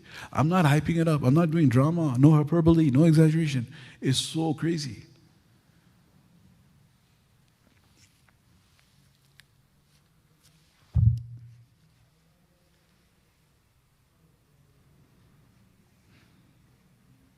We understand how crazy it is, and then it begs the question, and you start thinking, like, how did it end up this way? The fact that it's crazy is there. Now, the reason, speculation is, one idea I had is because of the fact that we don't have a government, we don't have an Islamic government, we don't have Wizarat al-Awqaf wal-Umur al-Diniya, Ministry of Religious Affairs, deciding things. So what do we have to do in America? What's the unique American phenomena? Figure it out. When you do Qurbani, when our elders came, like Chicago Hilal was formed 50 years ago, 1974. In 2004, it'll become 50. Technically, in a few days, it'll be 50 years. Right now, it's 49 years ago. Our Akabir who came to America, they had to figure it out. All the young generation, we don't give credit to our uncles. What are we doing? We have everything is set for us. We're barely able to maintain our deen. They established the deen in this country. When they came here, our elders in the 70s and 60s, it was a different landscape. Now you have to do Qurbani, you have to figure out where to go and slaughter it yourself. You can't go to any Hafsa certified, HMS certified. That's tonight's topic, Zabiya certification. Every single thing. When it has to eat, What do you have to? You have to figure out. You have to create your own Hilal committee. So then, we had the obligation to figure out here in America. Plus, alhamdulillah, the Muslims who came in the initial were what? Educated Muslims. So they started researching this. Some of them did at least, whereas no one did in the Muslim lands. And they said, let's try to figure it out what's going on. And the combination of that is that, alhamdulillah, we have the research that we have today. Whereas in the Muslim lands, it's like whatever the government published. The government said it's Eid, it's Eid. There's no reason to doubt, there's no reason to question, there's no reason to investigate.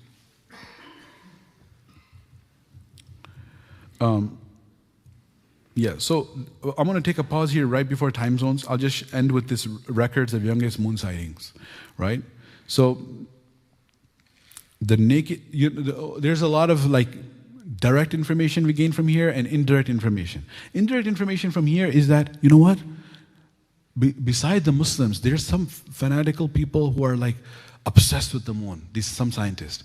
SubhanAllah, if you go into academia, what will you find in PhDs? Like the most obscure thing, like one particular dynasty like ancient China and their particular artwork. A person is spending 50 years studying that. Or 100 years, 80 years, whatever. There's people who are like one particular like South American, I don't know, beetle in the Amazon jungle, like its life, someone is just fascinated with it. You know that, right? This is how academia is. People, there are those who seek fame, their name, money, glory, and there are those who just do research for the sake of research. They love research. So the moon, don't you think the moon is a phenomenon that there will be people who are ashiq and who love the moon? Yes. Non-Muslims I'm talking about. So they are observing it every month. They're recording the data. Okay? They're seeking the knowledge for the sake of knowledge. Do they do Eid in Ramadan? Nothing. They're there because they love the moon. So there are people who have been observing it. So the record for the youngest moon sighted with the naked eye, amateur astronomer Stephen James O'Mara, 15-hour, 32-minute crescent. This is a world record. But in Saudi Arabia, they'll see it when it's as you will see, can't believe it, few hours. And binoculars is the giant 40 by 150 binoculars, razor slice of the crescent for 1 minute. He saw it at 11 hours, 40 minutes. A 7.5 angle. So these are the extreme scenarios. Then from here, we're going to start talking about time zones. The reason we have to talk about time zones is because this is going to impact our whole global discussion. All right.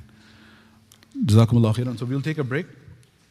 10-minute break, 11:35, so like inshallah 11:45 we'll be back. Jazakumullah khair. Assalamu alaikum.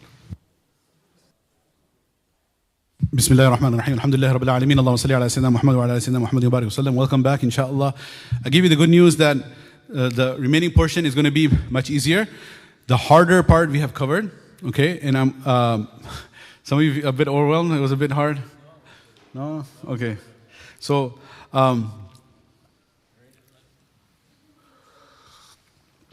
So the good news is that it's much easier, and I don't want to say the bad news, or the caveat with that is that I'm going to have to go faster. I'm going to have to go much faster. I was pausing, repeating, right?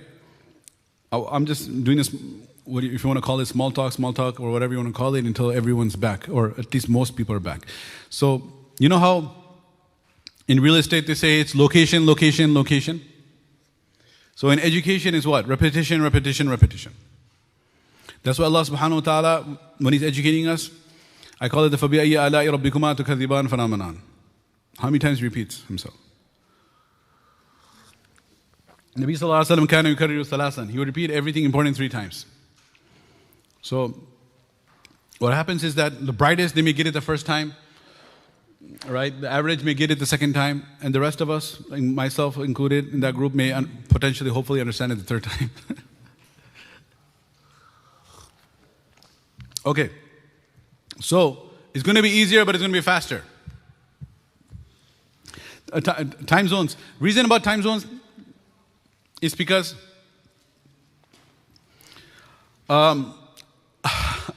You'll say, man, come on, this is easy. Everybody knows time zones. You know what? The way people are acting, as if the earth is flat, it's one time zone. That's the way people are acting. That's why I have to do this. You know the classic statement, tell me something I don't know. Come on, man, I know that. Yeah, but you're acting like you don't know it. That's what I'm telling you. Like when you tell your kid that, am I not your father? He's like, yeah, no, he wouldn't say stuff, I hope so.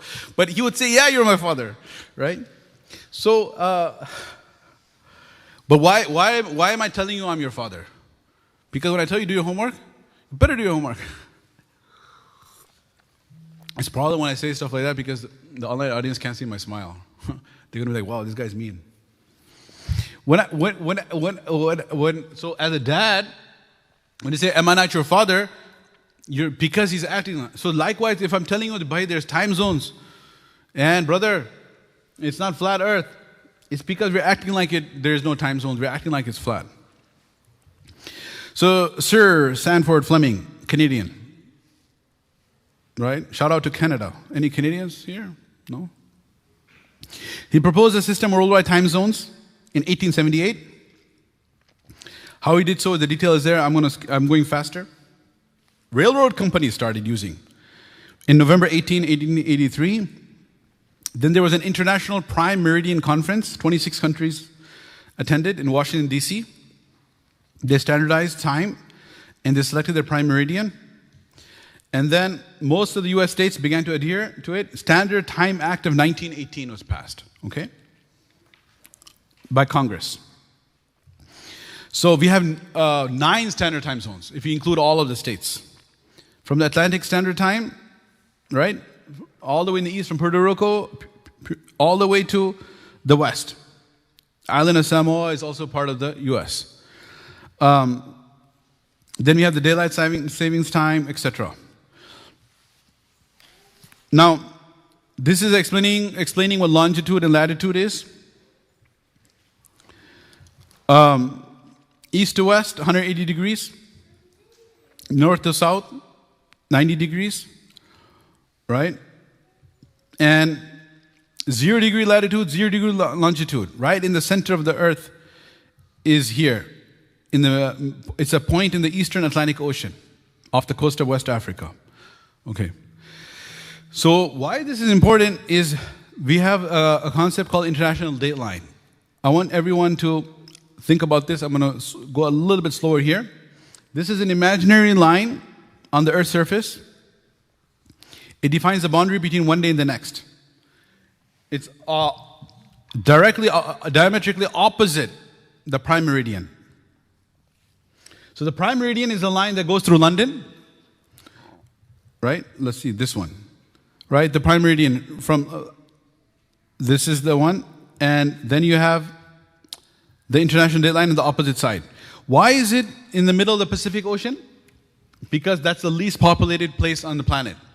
Middle of the Pacific Ocean. How many people live there? It runs from the North Pole to the South Pole, marks the divide between Western and Eastern hemispheres. It's not a straight line, it actually zigzags to avoid political and country borders.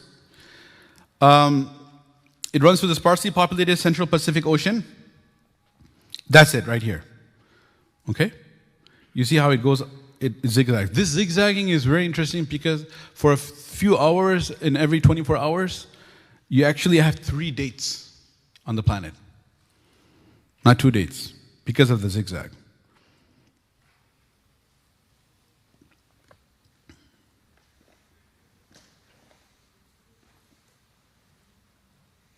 So this is what I was talking about. If you want to have a global sighting, okay, so east of this, the moon should be what?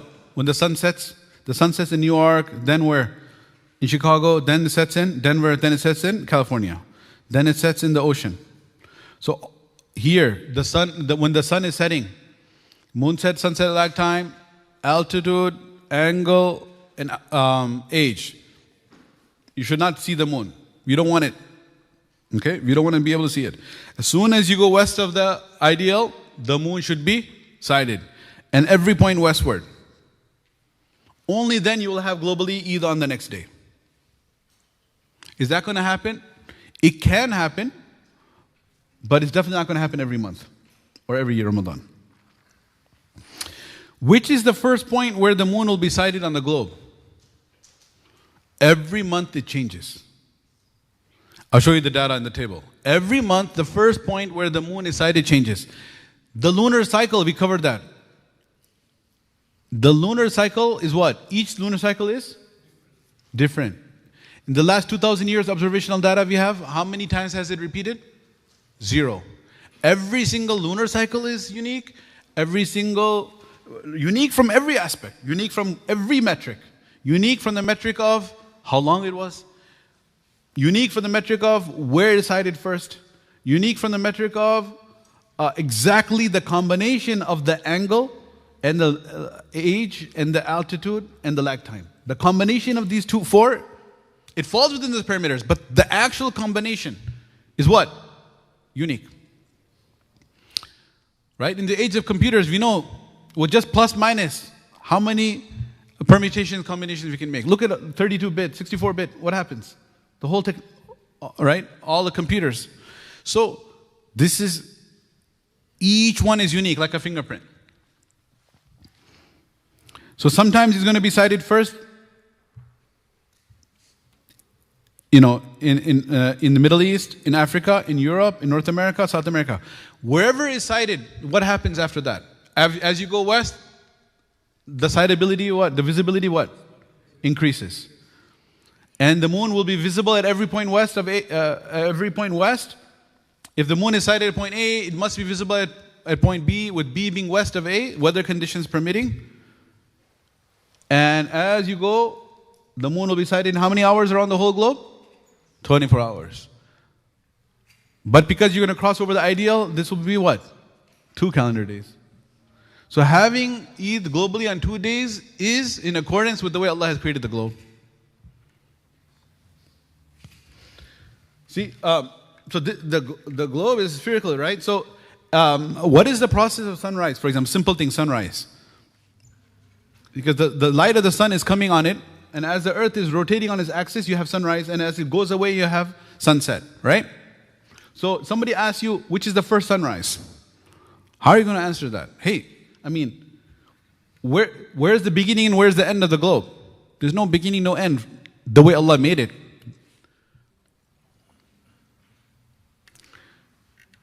Human convention, that's why I showed you that whole thing about the conference and the Standard Act and the governments, human beings. We came about and said, you know what? Let's make this international date line where it starts. So when you go west of the IDL, the first relatively populated island, there are smaller populations, but the first relatively sizable populated island west of the IDL is which one? Fiji. So that's why the first sunrise in the world happens where? In Fiji. Fiji is even east of Japan. So it's the first sunrise. Because otherwise you'll say, hey man, where's the starting of this? Where's the end of it? You know what I'm saying? It's a circle. So we have made, from our side, we have said that Fiji is right here. That's the first sunrise. And it's the first sunset. Okay?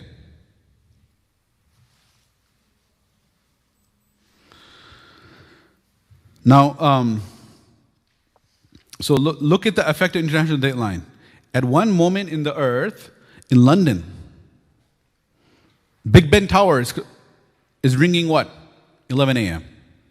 in London. New York, it's Friday, 11 a.m. Jumu'ah Friday. Yawm al-Jumu'ah. New York is 7 a.m. Friday. You're behind. Honolulu, you're way behind. 1 a.m. Friday, still dark. Right? In Fiji though, what is it? What? Saturday? Wait, we were going back, and then how did we end up going ahead? 11 p.m. Saturday, 8 p.m. Saturday. You know why? See, the thing is, you're saying from London, I'm going east, right? From London, 11 a.m. Friday, I went further east to New York, became 7 a.m., going back. Honolulu, I went further east. I'm going west. I'm going west from east to west. I'm going from the eastern side, from London, I went to New York, I'm going west. Then I went to Honolulu, I went west. So I'm going further back. But when I got to Fiji, it's ahead. Why is it ahead? Because you crossed the international date line. That means that where I was starting from, London, is the wrong place to start. If you want to keep the formula as you go back, as you go west, you're going to go back, you have to start from where? Fiji. Start from Fiji. You're starting from the middle, man. Okay? So this should have been, the first point should have been, in Fiji, it's 11 p.m. Saturday. So we'll start from the middle of the ocean. We'll say in Fiji, it's 11 p.m. Saturday. Then you go further west in Tokyo, it's further back, 8 p.m. Saturday. Then you go further back in London, it's 11 a.m. So this is how the international date line works. The ideal, it lies between Fiji and Honolulu. There are other islands that are closer, but population-wise, the bigger island west of the ideal is Fiji, and the bigger island east of the ideal is Honolulu.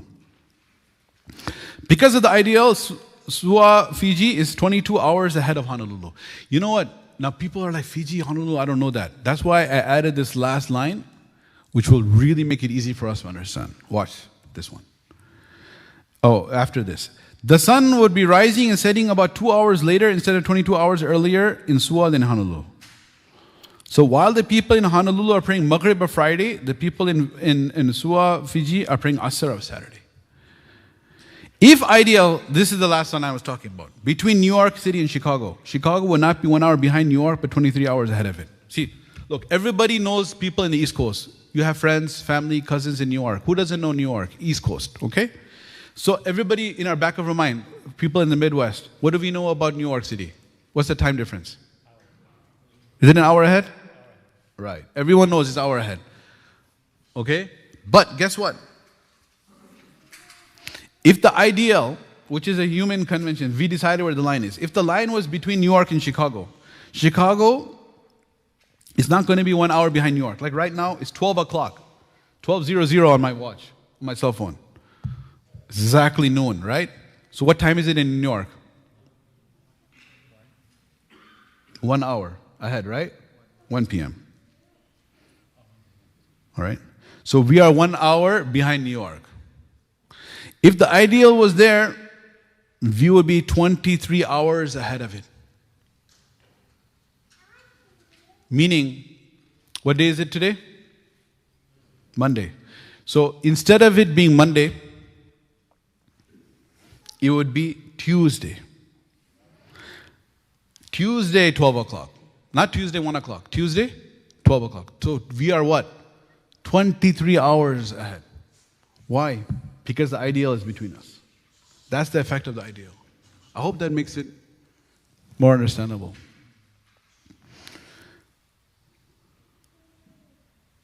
So as you're just going 1 hour, 1 hour, each time zone, 1 hour, 1 hour, 1 hour, 1 hour, you have to come to a point where it's the end. Then you switch to the next day. And that point where you just come to an end and say, chalo, let's change the calendar the next day. That is the what? Ideal. So when you cross the date line from the west to east, you subtract a day. And from east to west, you add a day. Okay? This is the phenomenon of 3 dates at the same time for a few hours. I'm going to skip the whole twilight discussion. The reason I was talking about twilight here, all these slides, by the way, is because why you need to wait to be able to see the moon. And this plays a major role in the time of Fajr and the time of Isha, the 18-degree, 15-degree discussion. We'll skip that.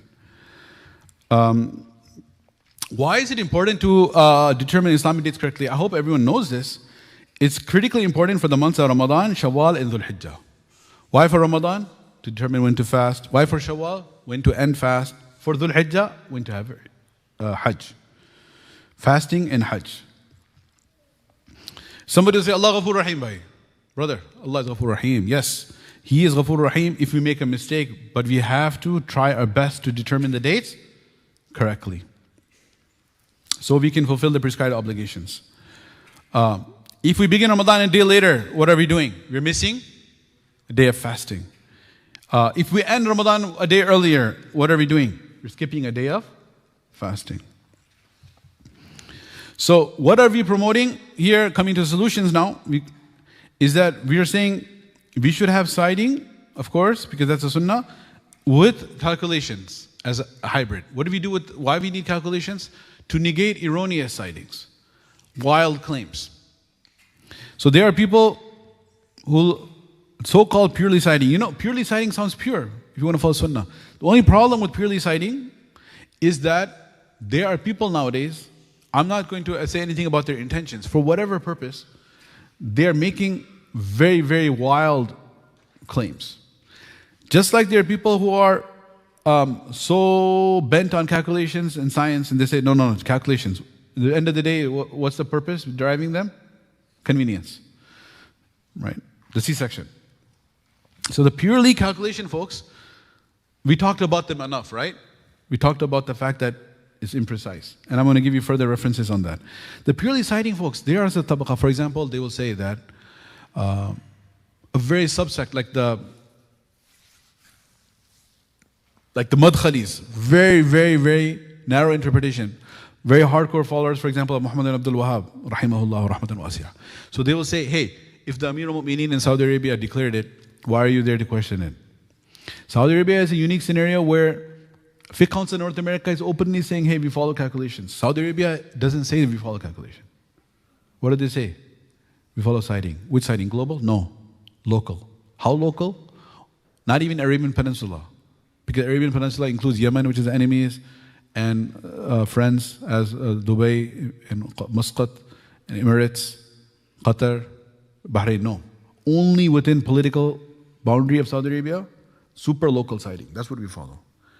When they announce the Eid and Hajj, they don't say based on calculation, nor do they just say it's Eid and remain silent on the method. No. Explicitly, based on local siding, it is Eid tomorrow.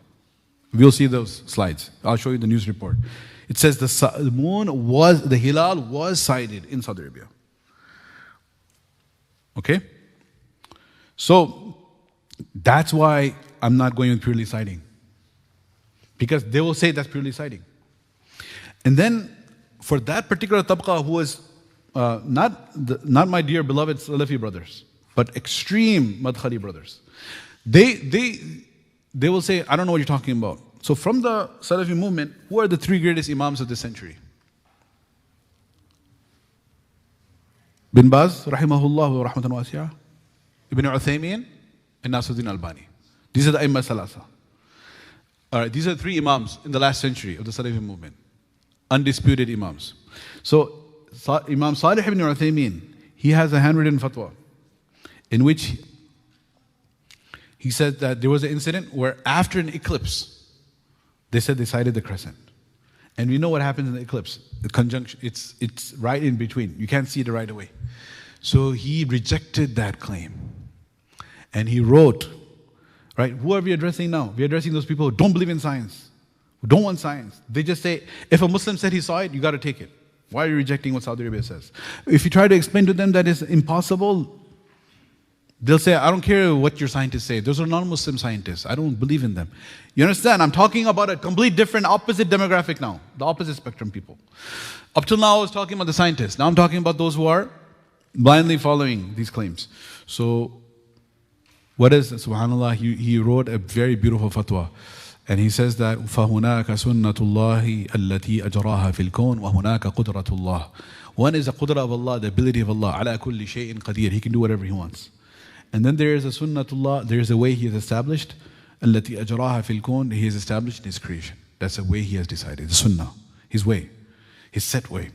And Allah Ta'ala says in the Quran, وَلَن تَجِدَ لِسُنَّةِ اللَّهِ تَبْدِيلًا. Allah will never change his set way. So if somebody says, subhanallah, that he saw the moon before it's born, or the moon set before the sun, then you can argue, is it within the qudra of Allah that the moon comes back up so you can see it? Yes, it's within the qudra of Allah. But is that the sunnah of Allah? No. You see? And I love his example. He said, هَذَا كَمَنْ shahida anna al-janina istalla qabla al-wilada. This is an example of the one who testifies, wallahi, billahi, tallahi. The baby cried, the fetus cried before it was born. Who gives this example? Shaykh Salih ibn Uthaymeen, rahimahullah. Nawarullah man qadahu. So he says that if somebody testifies that the fetus, janeen, the fetus, it cried, qabla al-wilada, before it's born, in the womb, are you going to accept that shahada? No. So likewise, you cannot accept these people.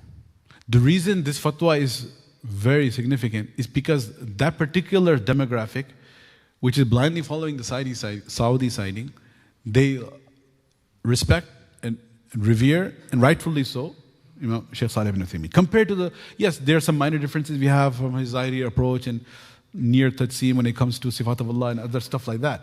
But compared to the sellout scholars of today and the modernist reinterpretation, Neo-Mu'tazilites and all of this Vision 2030, he was what?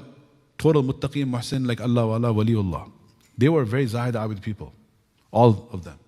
With minor differences or some differences we may have had, maybe bordering on major differences, but they were very pious people. So over here, we see that. So that's the reason. Somebody, if you look at it without this background, you're going to say, Mufti Sahib, why are you not going with purely citing? Why are you saying citing plus calculation hybrid? It's because Allah subhanahu wa ta'ala has given us science and He has given us as tools for us. So we can rule out these completely erroneous ones.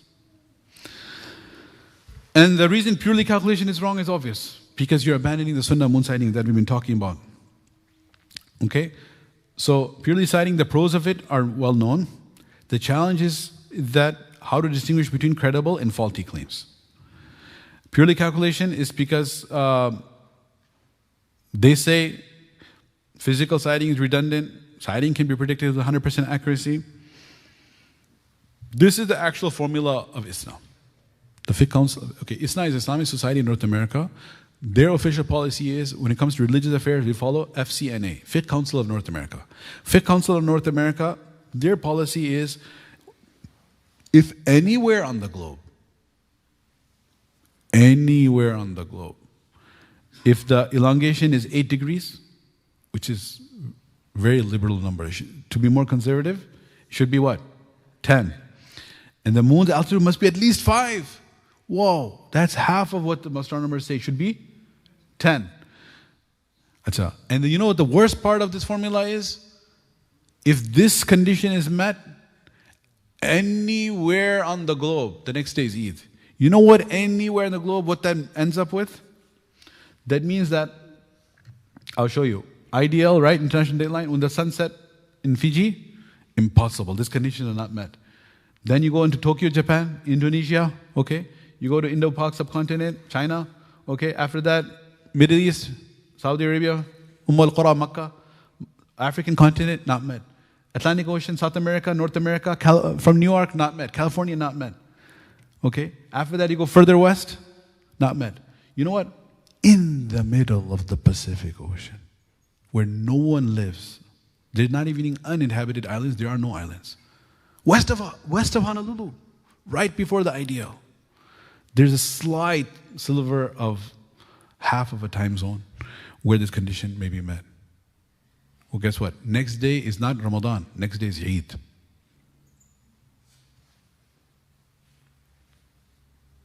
So, you declare Eid the next day. وَلَا تُفْتِرُوا. Do not make iftar until you see the hilal. Nobody in the world can see the hilal. You understand? Nobody in the world can see the hilal. It's impossible. But because your actual formula that you have created, it's like, these funny things with AI, they come up and it makes the funniest mistakes. Like the natural intelligence, NI versus AI, artificial. The artificial intelligence or the formula, the scientific formula you put in the computer,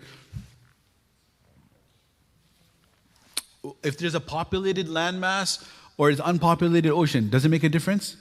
No. So it just says this condition is met east of the ideal, therefore the next day is Eid.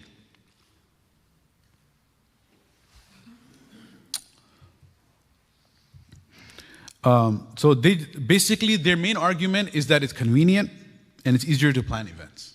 What if somebody says, I need to plan the aqiqah? Right? Over there you have the opportunity for C-section. Over here we don't, right? That's why Imam Hamza Yusuf called it Caesarean moon births. His book. It's really worth reading. And what's the problem with purely calculation? You're abandoning the hadith. The claim that 100% accuracy is not supported by authentic scientific research. So we are what are we promoting? What is the solution? Sighting and calculation hybrid. All right. So the main approach, the approach uses sighting is the main vehicle, but we will use calculation and scientific data to guide us where we should look, when we should look, and check the authentic claims of sighting. Reject outlandish claims of sighting. Okay. Sighting can be declared for West. We covered this many, many times. I'm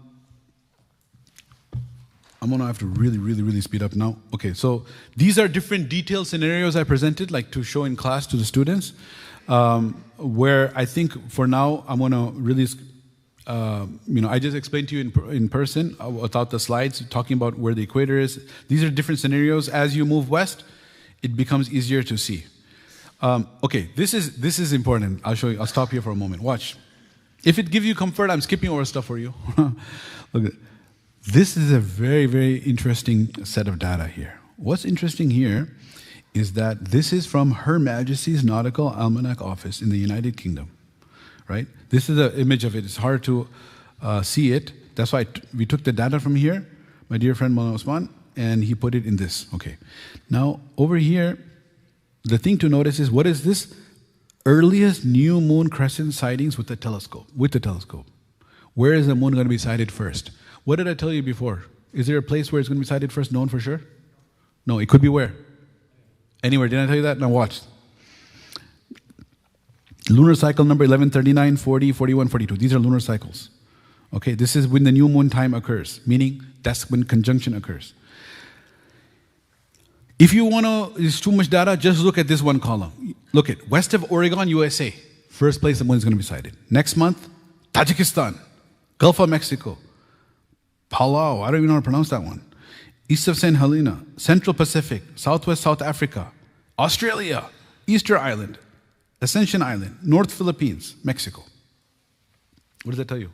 Every month, the first place where the moon is sighted is all over the globe. It doesn't give preference to first world countries over third world. It doesn't give preference to, one race over another race. It could be anywhere. From Tajikistan to Oregon. From southwest of South Africa to south of South. When they're saying south of South Australia or southwest of South Africa, what does that mean? In the middle of the ocean. Okay? So from that point, what's going to happen? In 24 hours, the moon will be sighted every point west of that. But the places east of it, it's too late. Okay? It varies from month to month. What is the moon age when it's sighted first? Every month is different.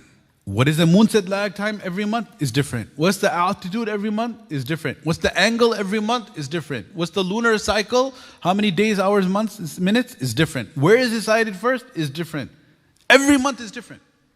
On every metric is different. It is simply not humanly possible to devise a set of rules or criteria that can predict it with 100% accuracy. Too many variables. No algorithm accommodates everything. Right? The details of its functioning are beyond human knowledge. Okay? They've been trying to do this from the first millennium BCE, Babylonian priest astronomers. Hindu, Islamic, Jewish scholars have been doing this. Highly nonlinear effects simultaneously. Many things are changing rapidly. Geometry of the sun, moon, natural horizon, width, surface of brightness of crescent, absorption of moonlight, scattering of sunlight, physiology of human vision. Okay, if all of that is too much, there's 2-3 slides. It's very big text. Watch.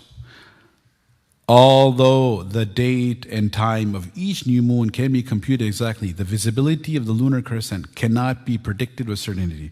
This is from U.S. Naval Observatory website. So if some Mawli Sahib, Imam Sahib says it, it's like, oh, you're Jahil, you speak Urdu, you don't even know English. Look at this. U.S. Naval Observatory says, cannot be predicted with certainty. Look at, this is again, stardate.org. This is the website where it comes. There is no real formula for determining. Really? I thought Islam said there is. No, there is no real formula.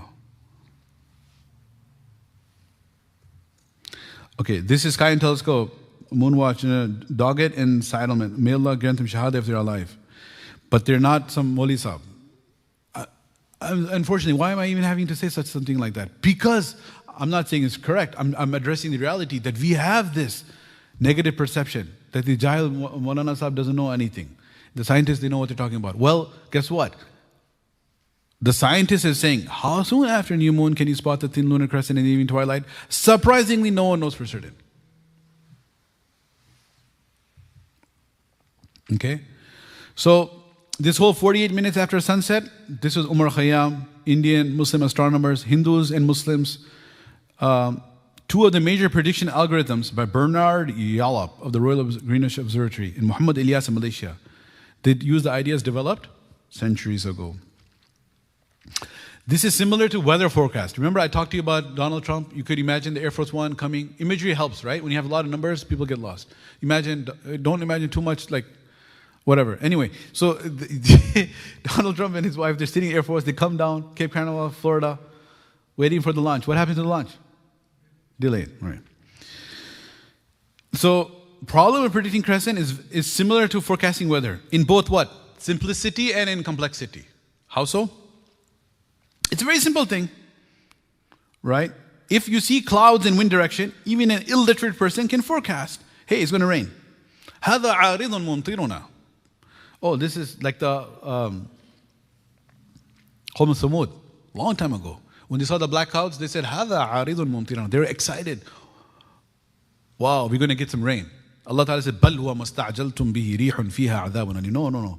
It's not a rain. You're going to have an adhab coming. So anyway, illiterate person, they saw the clouds, they said it's going to rain.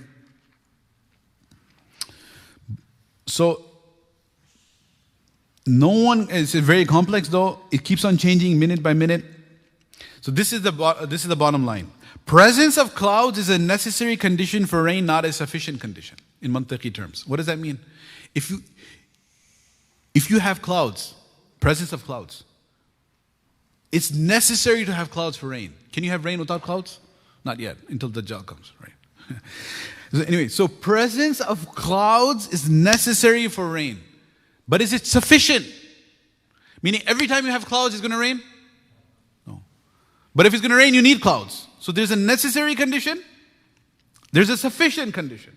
So presence of clouds is necessary for rain, is not sufficient for rain. So likewise, these parameters that we have, age of the moon, angle of the moon, altitude of the moon, and lag time, they are what? Necessary conditions. They are what? Not sufficient conditions. Presence of the moon above the horizon in a clear sky is necessary to see it, but it's not sufficient for us to know that you will see it. Okay? These are some references that are very thorough and authentic for those who are interested to study afterwards. Okay. There was a moon watch programs in the 80s and 90s. They created formulas, and then they are the ones, they've been working on it for years. Remember I told you that there are people studying like random stuff for decades, and they're just so excited about it. The world expert on like a particular extinct plant or something. It's like that. These people are very interested in the moon, and they're telling you there's no formula.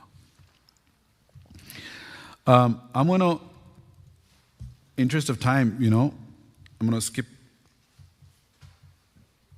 all of this side. It's way too much. 1 second. Okay, conclusion. Let's go. Every new moon configuration is unique, like a QR code fingerprint. Every month the crescent sighting situation is unique. There's not any method can predict 100%. Okay? Best option is physical sighting with the data. Now let's go to global sighting. We finished with part 2. Part 2 was a science, the hardest part. Part 3 is global. Part 4 is Saudi. I already kind of jumped ahead. You guys are pretty much ready for this. What's the major misunderstanding about global sighting? Hey man, crescent and sighted anywhere in the world, let's apply it. Everybody can celebrate together, right? The reality is that if it's sighted in one place, it's good for west of it, it's not good for east of it. If it's sighted in Minneapolis, it's good for west, but not necessarily for east. If the moon is sighted any place on earth, why can't the entire Muslim Ummah start the Islamic month on the same day? Okay? Very simply, some places have already started their next day, brother. If the moon is first visible in Hawaii, in Tokyo, it's 1 p.m. next day. The guy had his breakfast, had his lunch, everything. 1 p.m. Oh, you know, brother, you're supposed to be fasting. Why? In Honolulu sighted the moon. It's 1 p.m. the next day. It's too late to even have Eid. If it's first Shawwal. If it's first Ramadan, it's too late to fast. If it's first Shawwal, too late for Eid. It's already Zohar time. 1 p.m. the next day. Again, everybody is like a flat earthist when it comes to this. All right. It's way past Suhoor time. You got it? Okay. They cannot start fasting before the sighting of the Hilal. So, all global folks, pay attention to this. Remember, the world is not flat. Okay. Then I give like data about this. Okay. You know, there's a lot of tables I skipped, right? So I'm not skipping this for a second reason. This same masjid here, in June of 2019, I myself, Minhajuddin, on the same mic, I announced. And it was a very, very sad day. Because there were brothers in Etikaf from Bolingbrook and Naperville, our own communities, they are next to each other. Okay? Those are from out of state, you don't know probably Bolingbrook, Naperville. But Bolingbrook is in a southwestern suburb, and Naperville is right next to it. Bolingbrook follows sighting, and Naperville follows global. So what happened is, that's why I want to make this like super real for you guys. 2019, everyone here is older than 5 years old. So that means all of you are alive is in your own lifetime. 2019 is how many years ago? 4 years ago. Now you guys are armed with the information, whoever was paying attention. So look what's happening. This is what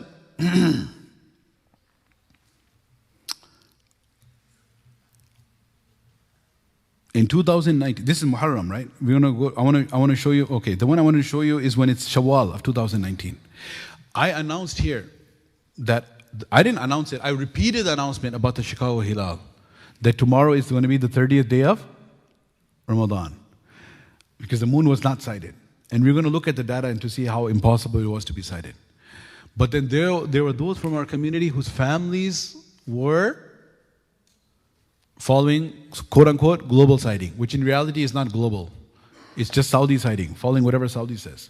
Because there's sometimes, how can you beat the Saudis? It's like, one time there was African countries who said they saw it one day before Saudi did even. Did anyone take their sighting from Somalia? Or was it Nigeria? Nobody took their sighting. But if you're purely global and you say that anywhere in the world they announce it, we go.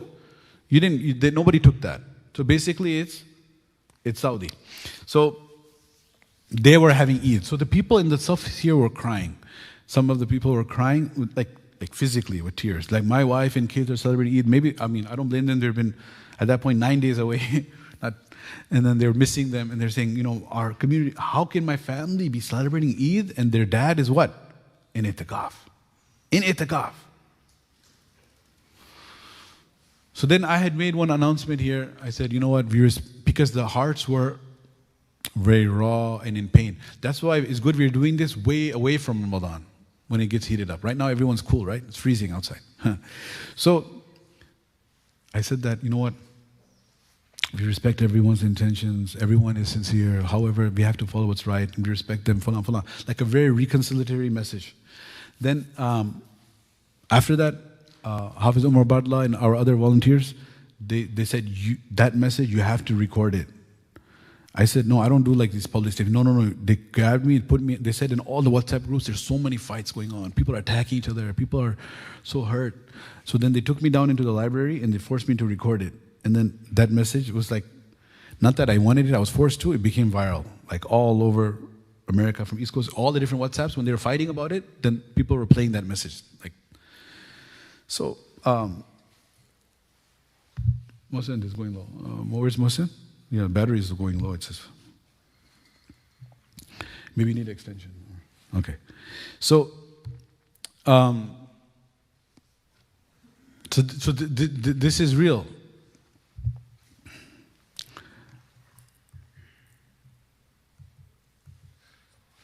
Yeah, eu vou assim.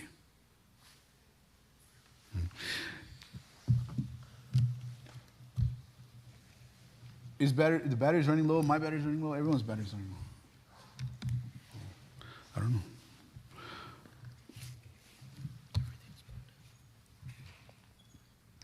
So the example shown so the concept of so-called global sighting does not work. Tokyo, for example, is 19 hours ahead of Honolulu. When it's 10 a.m. Monday in Honolulu, 5 a.m. on Tuesday in Tokyo. So when the sun is setting in Honolulu on Monday, it's already afternoon of Tuesday, right? It's unrealistic and impractical. Let's do Saudi sighting. This is it. See? Now I'll show you. This is Monday, June 3rd. This is the day I was talking about when people are crying. Few subhanallah, years ago. Near prevailed in Bolingbroke. Bolingbroke is following sighting. Amr Bey is here, Amr Abdul Jalil, and maybe past president. He had a conference for us about moon sighting, where the incident of the cell phone occurred, I spoke about earlier. Okay, so look at this.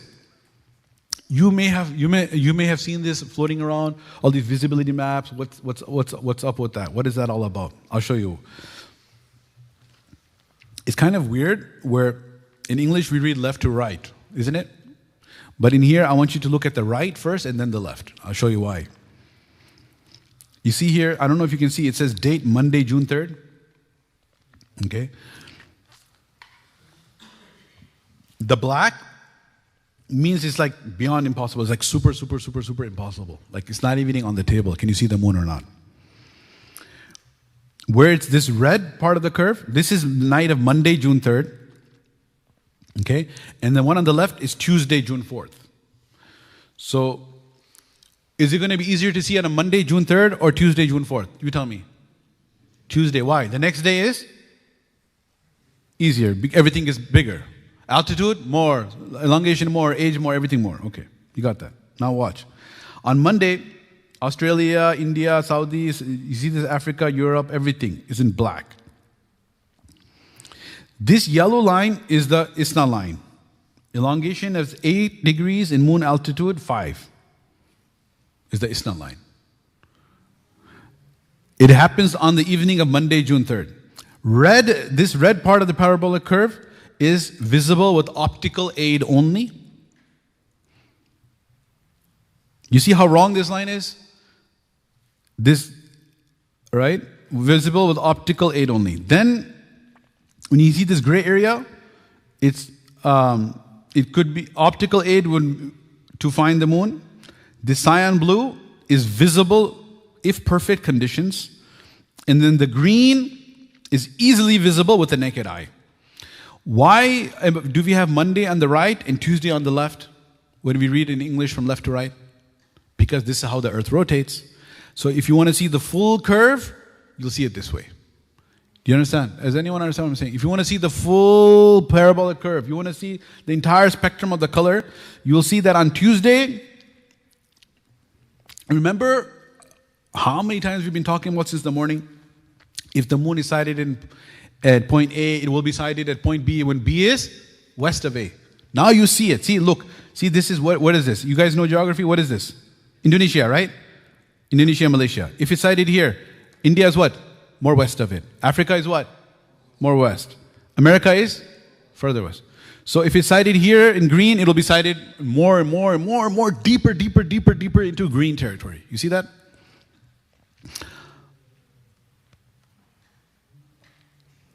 And this is the Shawwal. Shawwal. Why is Shawwal important? What happens in first Shawwal? Eid. First Shawwal is more important than first Ramadan. Why? Because if you fast one day extra, it's not the end of the world. But if you're supposed to be fasting and you're celebrating, instead of fasting, you're feasting. That's really bad. You got it? Okay. So, what happens on Monday, June 3rd? Calculation, folks. They say Ramadan's over. Tomorrow is Eid. Why? Because of their formula. Remember what I told you a little while ago? That the whole planet, the whole Asia, Africa, Europe, North and South America, can you see the moon? No. Where can you potentially, if there's no green anywhere, you barely get the cyan blue, which is visible if perfect condition. That's a toss-up. Where is your toss-up? Right in the middle, not in the, just a little bit in the Pacific Ocean east of the ideal. You know what? Like anyone's a teacher, instructor, or anyone who's a student of any science, you know, if you want to make a case, sometimes you push the parameters and all the variables to the extreme to demonstrate something. Like, this is potentially, theoretically, how bad it could get. I don't have to do that. This is from all aspects the worst case scenario. We're talking about celebrating Eid when it's Ramadan. We're talking about potentially visible in a small area east of the ideal. In the middle of the Pacific Ocean. We're talking about invisible in the whole planet Earth. We're talking about it's not declaring Eid the next day. And you know what's worse than that? It's not at least saying this is our formula. You know what's worse than that? Worse than that is Saudi Arabia, which is deep in the black territory, is declaring that tomorrow is Eid based on what? Siding within Saudi Arabia. We saw the moon where? In Saudi Arabia. So that is where the global folks lose out. So there are people like Naperville, they're saying we don't, like Mecca Center, they said we follow calculation. So we're doing Eid tomorrow. Naperville said we are following what? Global. So they're celebrating Eid on Ramadan, man.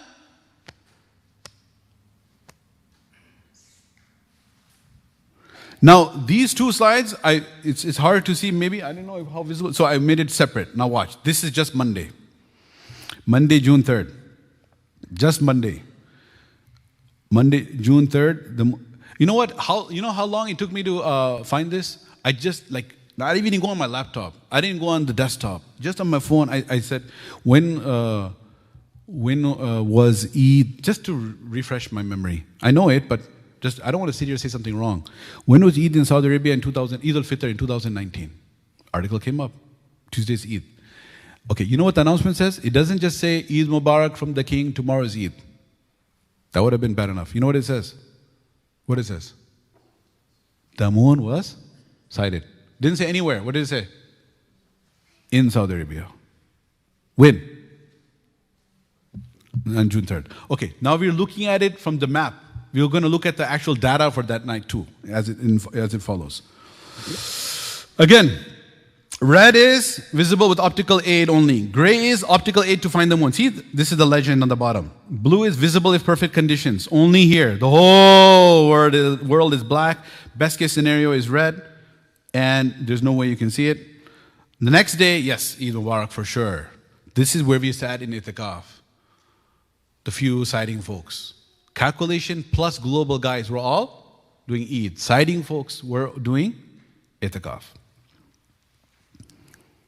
Okay? Look, now you saw, this is looking at it at a map. Now this same night, look at the data. Look at closely. If you never looked at the table till the whole thing, you're like, whatever, I don't care about those numbers, look at this one. Month, Islamically, Shawwal 1440. Okay? What is this June 3rd? What is 1:01 p.m.? What happens at 1:01 p.m.? Birth. It's a moon. This is the global birth of the moon. Conjunction. Remember those balls in the beginning? Okay. So at 1:01 p.m. in Makkah time, the moon is born. The sunset is 7 p.m. Allah made the math so easy for us. I'm really bad at math too. So 1:01 p.m. to 7 p.m. is what? How many minutes? How many hours? 5 hours, 59 minutes. What's your age? Pretty much 6 hours. How much age you need? Around 24 hours. How much you have? 6. Okay. When is the moon set? 7:06. How much difference between 7 and 7:06?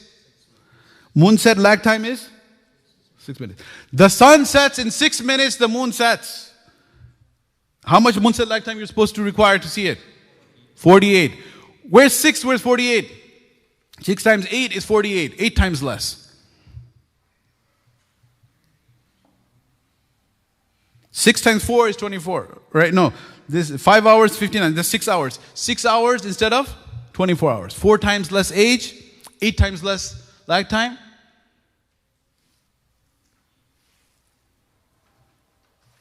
That's what I'm saying. It's so crazy. It's so mind-boggling. It's so preposterous. It's like, are you serious? Yeah. The whole world is celebrating Eid. Look, this is the Al-Arabiya news. You guys, you got to really read this. Look at this. It took me like 5 seconds on my phone even to pick this up and I sent it to Mullah Osman. You know what? I added this last night. Right? Okay. You have to end. Look at this. The Shawwal crescent was sighted in Saudi Arabia on Monday, according to the Saudi royal court. It was sighted. As a result of which the festival of Eid al-Fitr will officially begin on Tuesday. It was sighted. Eid al-Fitr celebration followed the sighting of the crescent moon. Really? Ending the holy month of Ramadan and the dawn to dusk fasting of millions of Muslims. They're supposed to still be fasting. Who's responsible? And then this is the article, okay? What's the title of the article? Shawwal crescent sighted. Eid to be celebrated Tuesday. I mean, I can't even make this up. This is what happened. Oh yeah, published 3rd June 2019. Okay.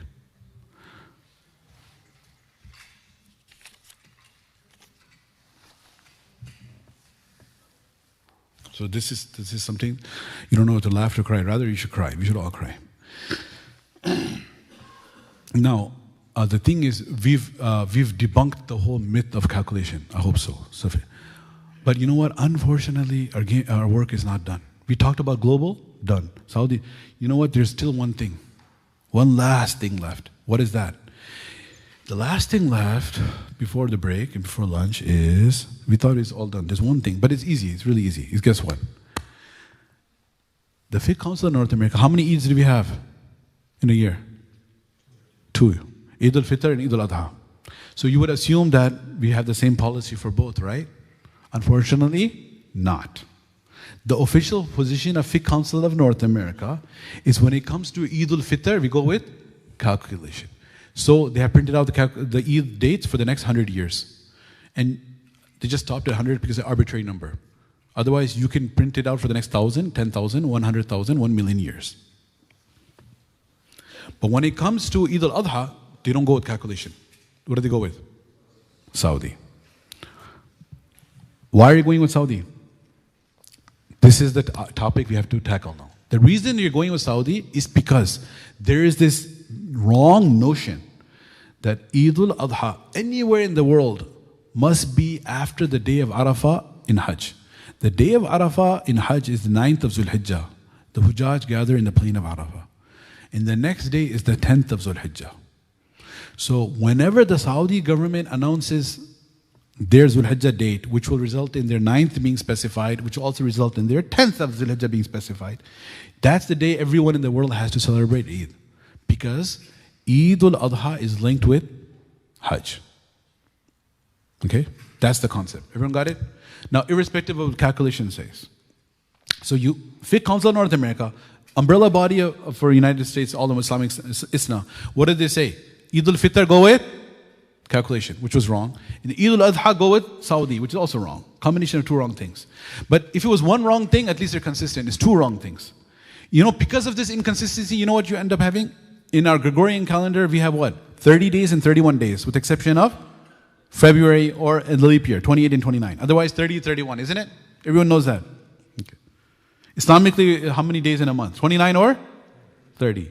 But because you have two systems going, you know what you end up having? 31 days Islamic months. You have 28 days Islamic months. And playing with the calendar is something mentioned in the Quran as being haram. إِنَّمَا النَّسِيءُ زِيَادَةٌ فِي الْكُفْرِ. In the Jahiliyyah, they used to play with the calendar. Because minha arba'atun hurum, Allah says 4 months they can't fight. No highway robbery, no hijacking, no murder allowed. 4 months. Got to put a temporary ceasefire. Allahumma hafazna. Allah protect the people in Gaza. Temporary ceasefire for 4 months. Right? Rajab. Right? Ziqada, Zilhijjah, and Muharram. These three together, 2 at the end of the year, 1 at the beginning. And then Rajab al-Farad, Rajab by itself. These 4 months, no fighting, right? So if you're in the middle of a battle, and then what happens? Oh my God, Rajab appears. What are you going to do? We just declare, hey, Rajab, we're moving it later. We just call it Shaban. So they would play around with the calendar like that. So Allah Ta'ala said that this is haram, don't play around with the calendar. But anyway, that's what's happening. That's what's happening. So now what we have to do is, we talked about how Saudi sighting is incorrect. That's enough reason not to align your Eid al-Adha with Hajj. But we specifically, okay, say the Saudi sighting, they fix it up. Okay? Even then, are we at a theoretical level supposed to link our Eid al-Adha with Hajj or not? That's the question we'll answer. What do you think the answer is? It has nothing to do with it. For a number of very simple reasons. Okay, first reason is, when Nabi Sallallahu Alaihi Wasallam came to Madinah al-Munawwara, you know the hadith, you hear the khatib talking about it every year. He saw the people of Medina celebrating 2 festivals, Nowruz and Mihrajan, Persian festivals.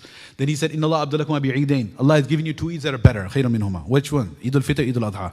So when did Eid become established? 2nd year of Hijrah.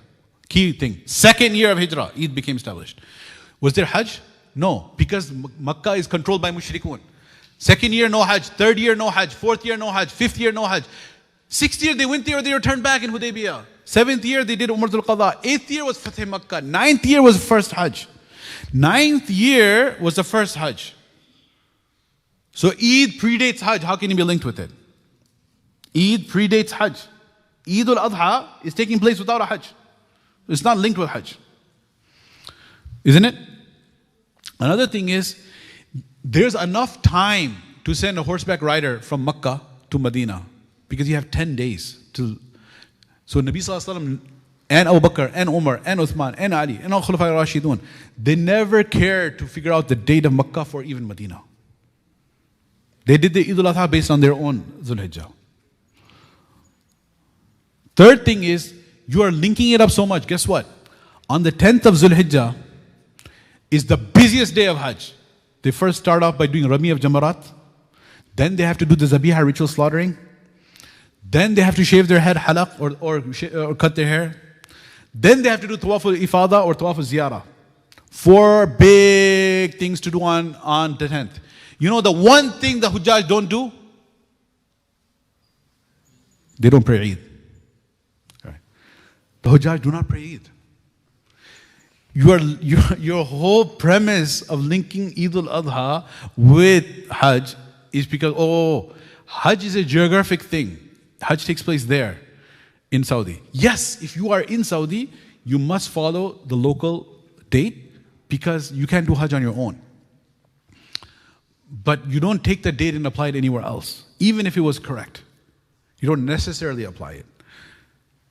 Hujjaj don't even perform Eid. Right? See, look, we already done. We did like next 5 slides right here. See, Eid al-Adha legislated when? Look at that, 2nd year. Hajj is 9th year. 7 years, there's Eid al-Adha with Nabi Sallallahu Alaihi Wasallam is leading the Eid. There's no Hajj. How can the legal basis for Eid al-Adha be standing of pilgrims at Arafat? 7 years Ummah with Imam Nabi Sallallahu Alaihi Wasallam is performing Eid. There's no Hujjaj in Arafat. Got it? Next thing. Nabi Sallallahu Alaihi Wasallam never attempted to synchronize Eid al-Adha with Medina. You have 10 nights and you have 9 days. You can send a messenger. Khulafa Rashidun did not care about the Makkah date. Imams of 4 schools did not care about it. Next thing. 10th of Zulhijjah is busiest day for Hujjaj. They do pelting jamarat, sacrifice, trimming, fulan, all these actions. What they do not perform is Eid. It's just a fact. They don't perform Eid. Right? Okay. Plus, Arab Union of Astronomy and Space Sciences and ICOP, International Crescent Observation Project from Amman, they have repeatedly issued strong statements. Saudi announced dates are incorrect. Now, why are they so incorrect? The fact that they're incorrect is objective reality. Why is speculation? One, the reasons go all the way to like some ajib, like conspiracy reasons, and then one's very simple, non-threatening reason is the fact that they have for civilian use. There's no reason to have a lunar calendar, but for civilian, government, offices, everything, they have a calendar. It's called the what? The Qura calendar. So, like everything in Saudi Arabia, the government, everything is the salaries, offices, everything is based on the Islamic calendar. So they have a calculation model. It's called the Qura calendar. Okay, but does our Deen necessitate that you have to have the lunar calendar for your secular work, for your daily work? No. So what happened? It's only for a religious worship. So they created this, and the calculation that is behind that calendar is really skewed. It's even worse than the Fiqh Council of North America one. So they have those wrong dates. So then they come up with so-called sightings to prove that date. Otherwise, sometimes they go against it. Sometimes, most of the time, they go with that Qura date. That could be perhaps the reason why they're one day ahead.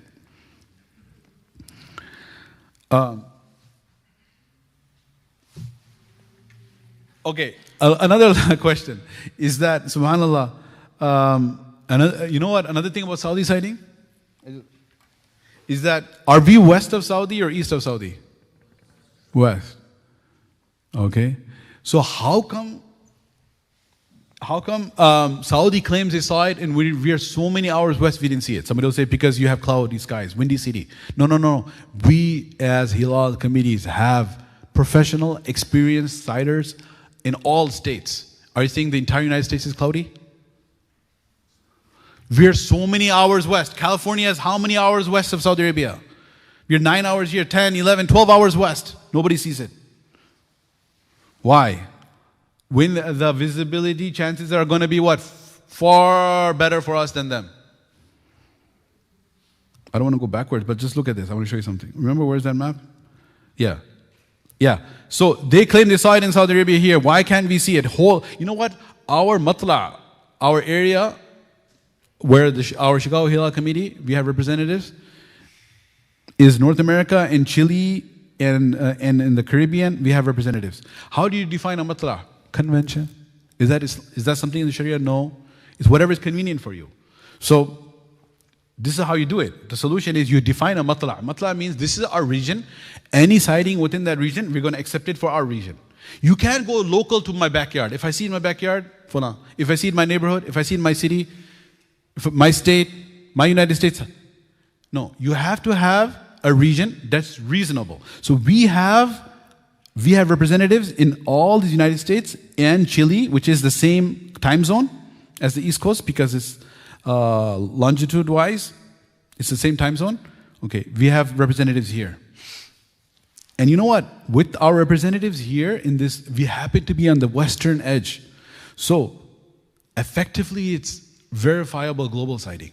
You know why? Because if anybody here in Asia or Africa or Europe saw it, it's impossible our representatives will miss it. From coast to coast, from north to south. So it's actually the true global sighting. That's why there's a global sighting, the fake one, and then there's a quote-unquote verifiable global sighting. That's what we do. But we call it regional sighting because we have representatives. Now, how do you determine the matla? It's based purely on logistics. You have representatives. And our representatives, we are not for Shawwal or Ramadan only, or Zulhijjah. How many months? All 12 months. The expert sighters are sighting the moon 12 months of the Islamic calendar. Every month. For Muharram, Safar, Rabiul Awwal, Rabiul Thani, Jama'at, these are the months of Islam. Okay. All the 12 months they're sighting. Every year. For how long? 50 years or 49 years from 1974. In a few days, I can say 50 years. So the question is, if they saw it, how come we're not seeing it? Okay. And I wasn't even going to say this point I just said, but the actual point I was going to mention is as follows. This is a really good question for those who are linking with Saudi when it comes to Eid al-Adha or Eid al-Fitr or anyone. I want to look at the following question. If they actually straighten up their game and start doing actual sighting, logically, scientifically, look at this map, there will be many, many months. What was going to happen in many months? We, being west of Saudi by 9, 10, in 11 hours by San Diego, will be seeing the moon when? Before them. Why? Because say the first point that the moon is sighted, remember we saw that map? Mexico, Oregon. Okay. So that means say it's black, black, black, black. The first is West Africa, first is South America. Here, for us it's green, for them it's black. We're going to see it. We should be seeing it many times before them. They never give us that opportunity because they're pre-claiming it. But that's why it's such a weird thing to get your mind around. Like, what? Is that possible? Yeah, it's not only possible, it happens. We are west, right? So what are you going to do?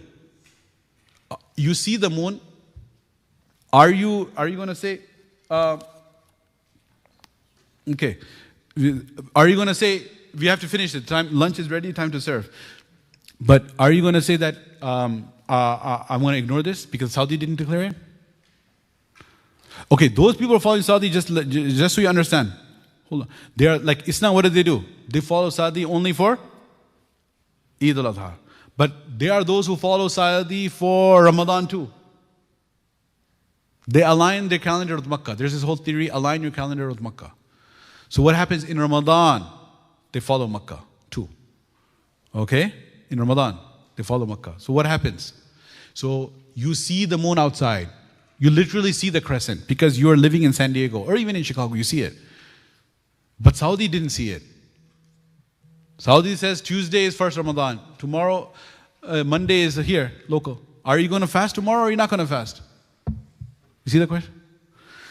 Alright, time's up. So alhamdulillah, the presentation is not done. I tried to go over it quickly, but inshallah, we covered the main points. I just want, and if I want to finish in the last 60 seconds, a few things, I'll just say, this is a paper. It was published by Muzammil Siddiqui of ISNA in 2002, 4 years before 2006, in which I couldn't have said it clearer than he did, that in 2002, this is so ajib how things change. Their position was that Eid should be celebrated based on local, Eid al-Adha is based on local. There's no support for the assertion that Eid al-Adha should be made on the basis of Hajj. We talked to the Saudi ulama. The Saudi ulama said no fiqh scholar from any country came to the defense. Therefore, Eid al-Adha has nothing to do with Hajj. Who's saying this? ISNA. When? 2002. 4 years later, they changed their mind, right? Okay. And then you have inconsistent policy. You end up with 28 and 31 days. And you know, okay, last thing I want to say is Imam Sheikh Yasir Qadhi. I want to say I highly respect Sheikh Yasir Qadhi. I love him, and he came here, visited here, and he also loves Dar es-Salaam. Okay, subhanallah. After seeing everything, like 1 hour tour, he said, "Where's your father? I want to see your father." I said, "My father is resting at home. He was having a nap. You know, 77-year-old." He said, "No, I have to see him." So we woke up my father, and he came and he kissed his forehead. And he said, one thing I do is I can talk a lot, but today I'm speechless. The reason I'm saying this highly personal information is I'm not hating on him. I don't like Dr. Yasir Qadhi. I love him. He's so articulate. Allah's given him wisdom. You know how to speak. Look at what he's speaking about Gaza. Look at the Pride Month, his speeches on LGBT, against the feminist movement, against the LGBT people. So many accounts, he's right on point. He takes the ulum of my mashayikh, our mashayikh, and he articulates it in the best manner. Having said that above, the reason I'm mentioning it is he is currently the chairman of the Fiqh Council of North America. Who is? Muzammil Siddiqui was, then it was Zulfiqar Ali Shah, now it's Yasir Qadhi. And many of my respected imams in different masajid, when they go and tell their board, let's follow moon sighting, the board basically tells them, are you more alim or Yasir Qadhi? So that's why I wanted to show that what is Yasir Qadhi, the original position, published on Muslim Matters, this is the reference. He says, my humble opinion, in 2007 though. Why is it in 2007? Because in 2006, it's now into calculation. So it was a very current topic. What do you say? Strongest fiqh position, visual sighting within North America. Is this explicit?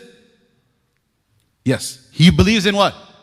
Siding. In 2007. In 2007, he says you should go siding.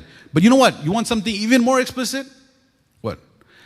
No reputable Sunni scholar has claimed that a community could ignore visual sighting and rely unconditionally on astronomical data. Who said this? Yasir Qadhi. In 2007, he said no reputable Sunni scholar can completely ignore.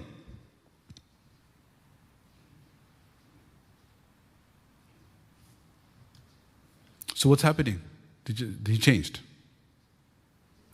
And I love him dearly. And when inshallah, I hope he listens to this and I hope we can have a conversation. And inshallah, see the thing is he changed so many times because he follows haqq, inshallah. Hopefully he will also understand.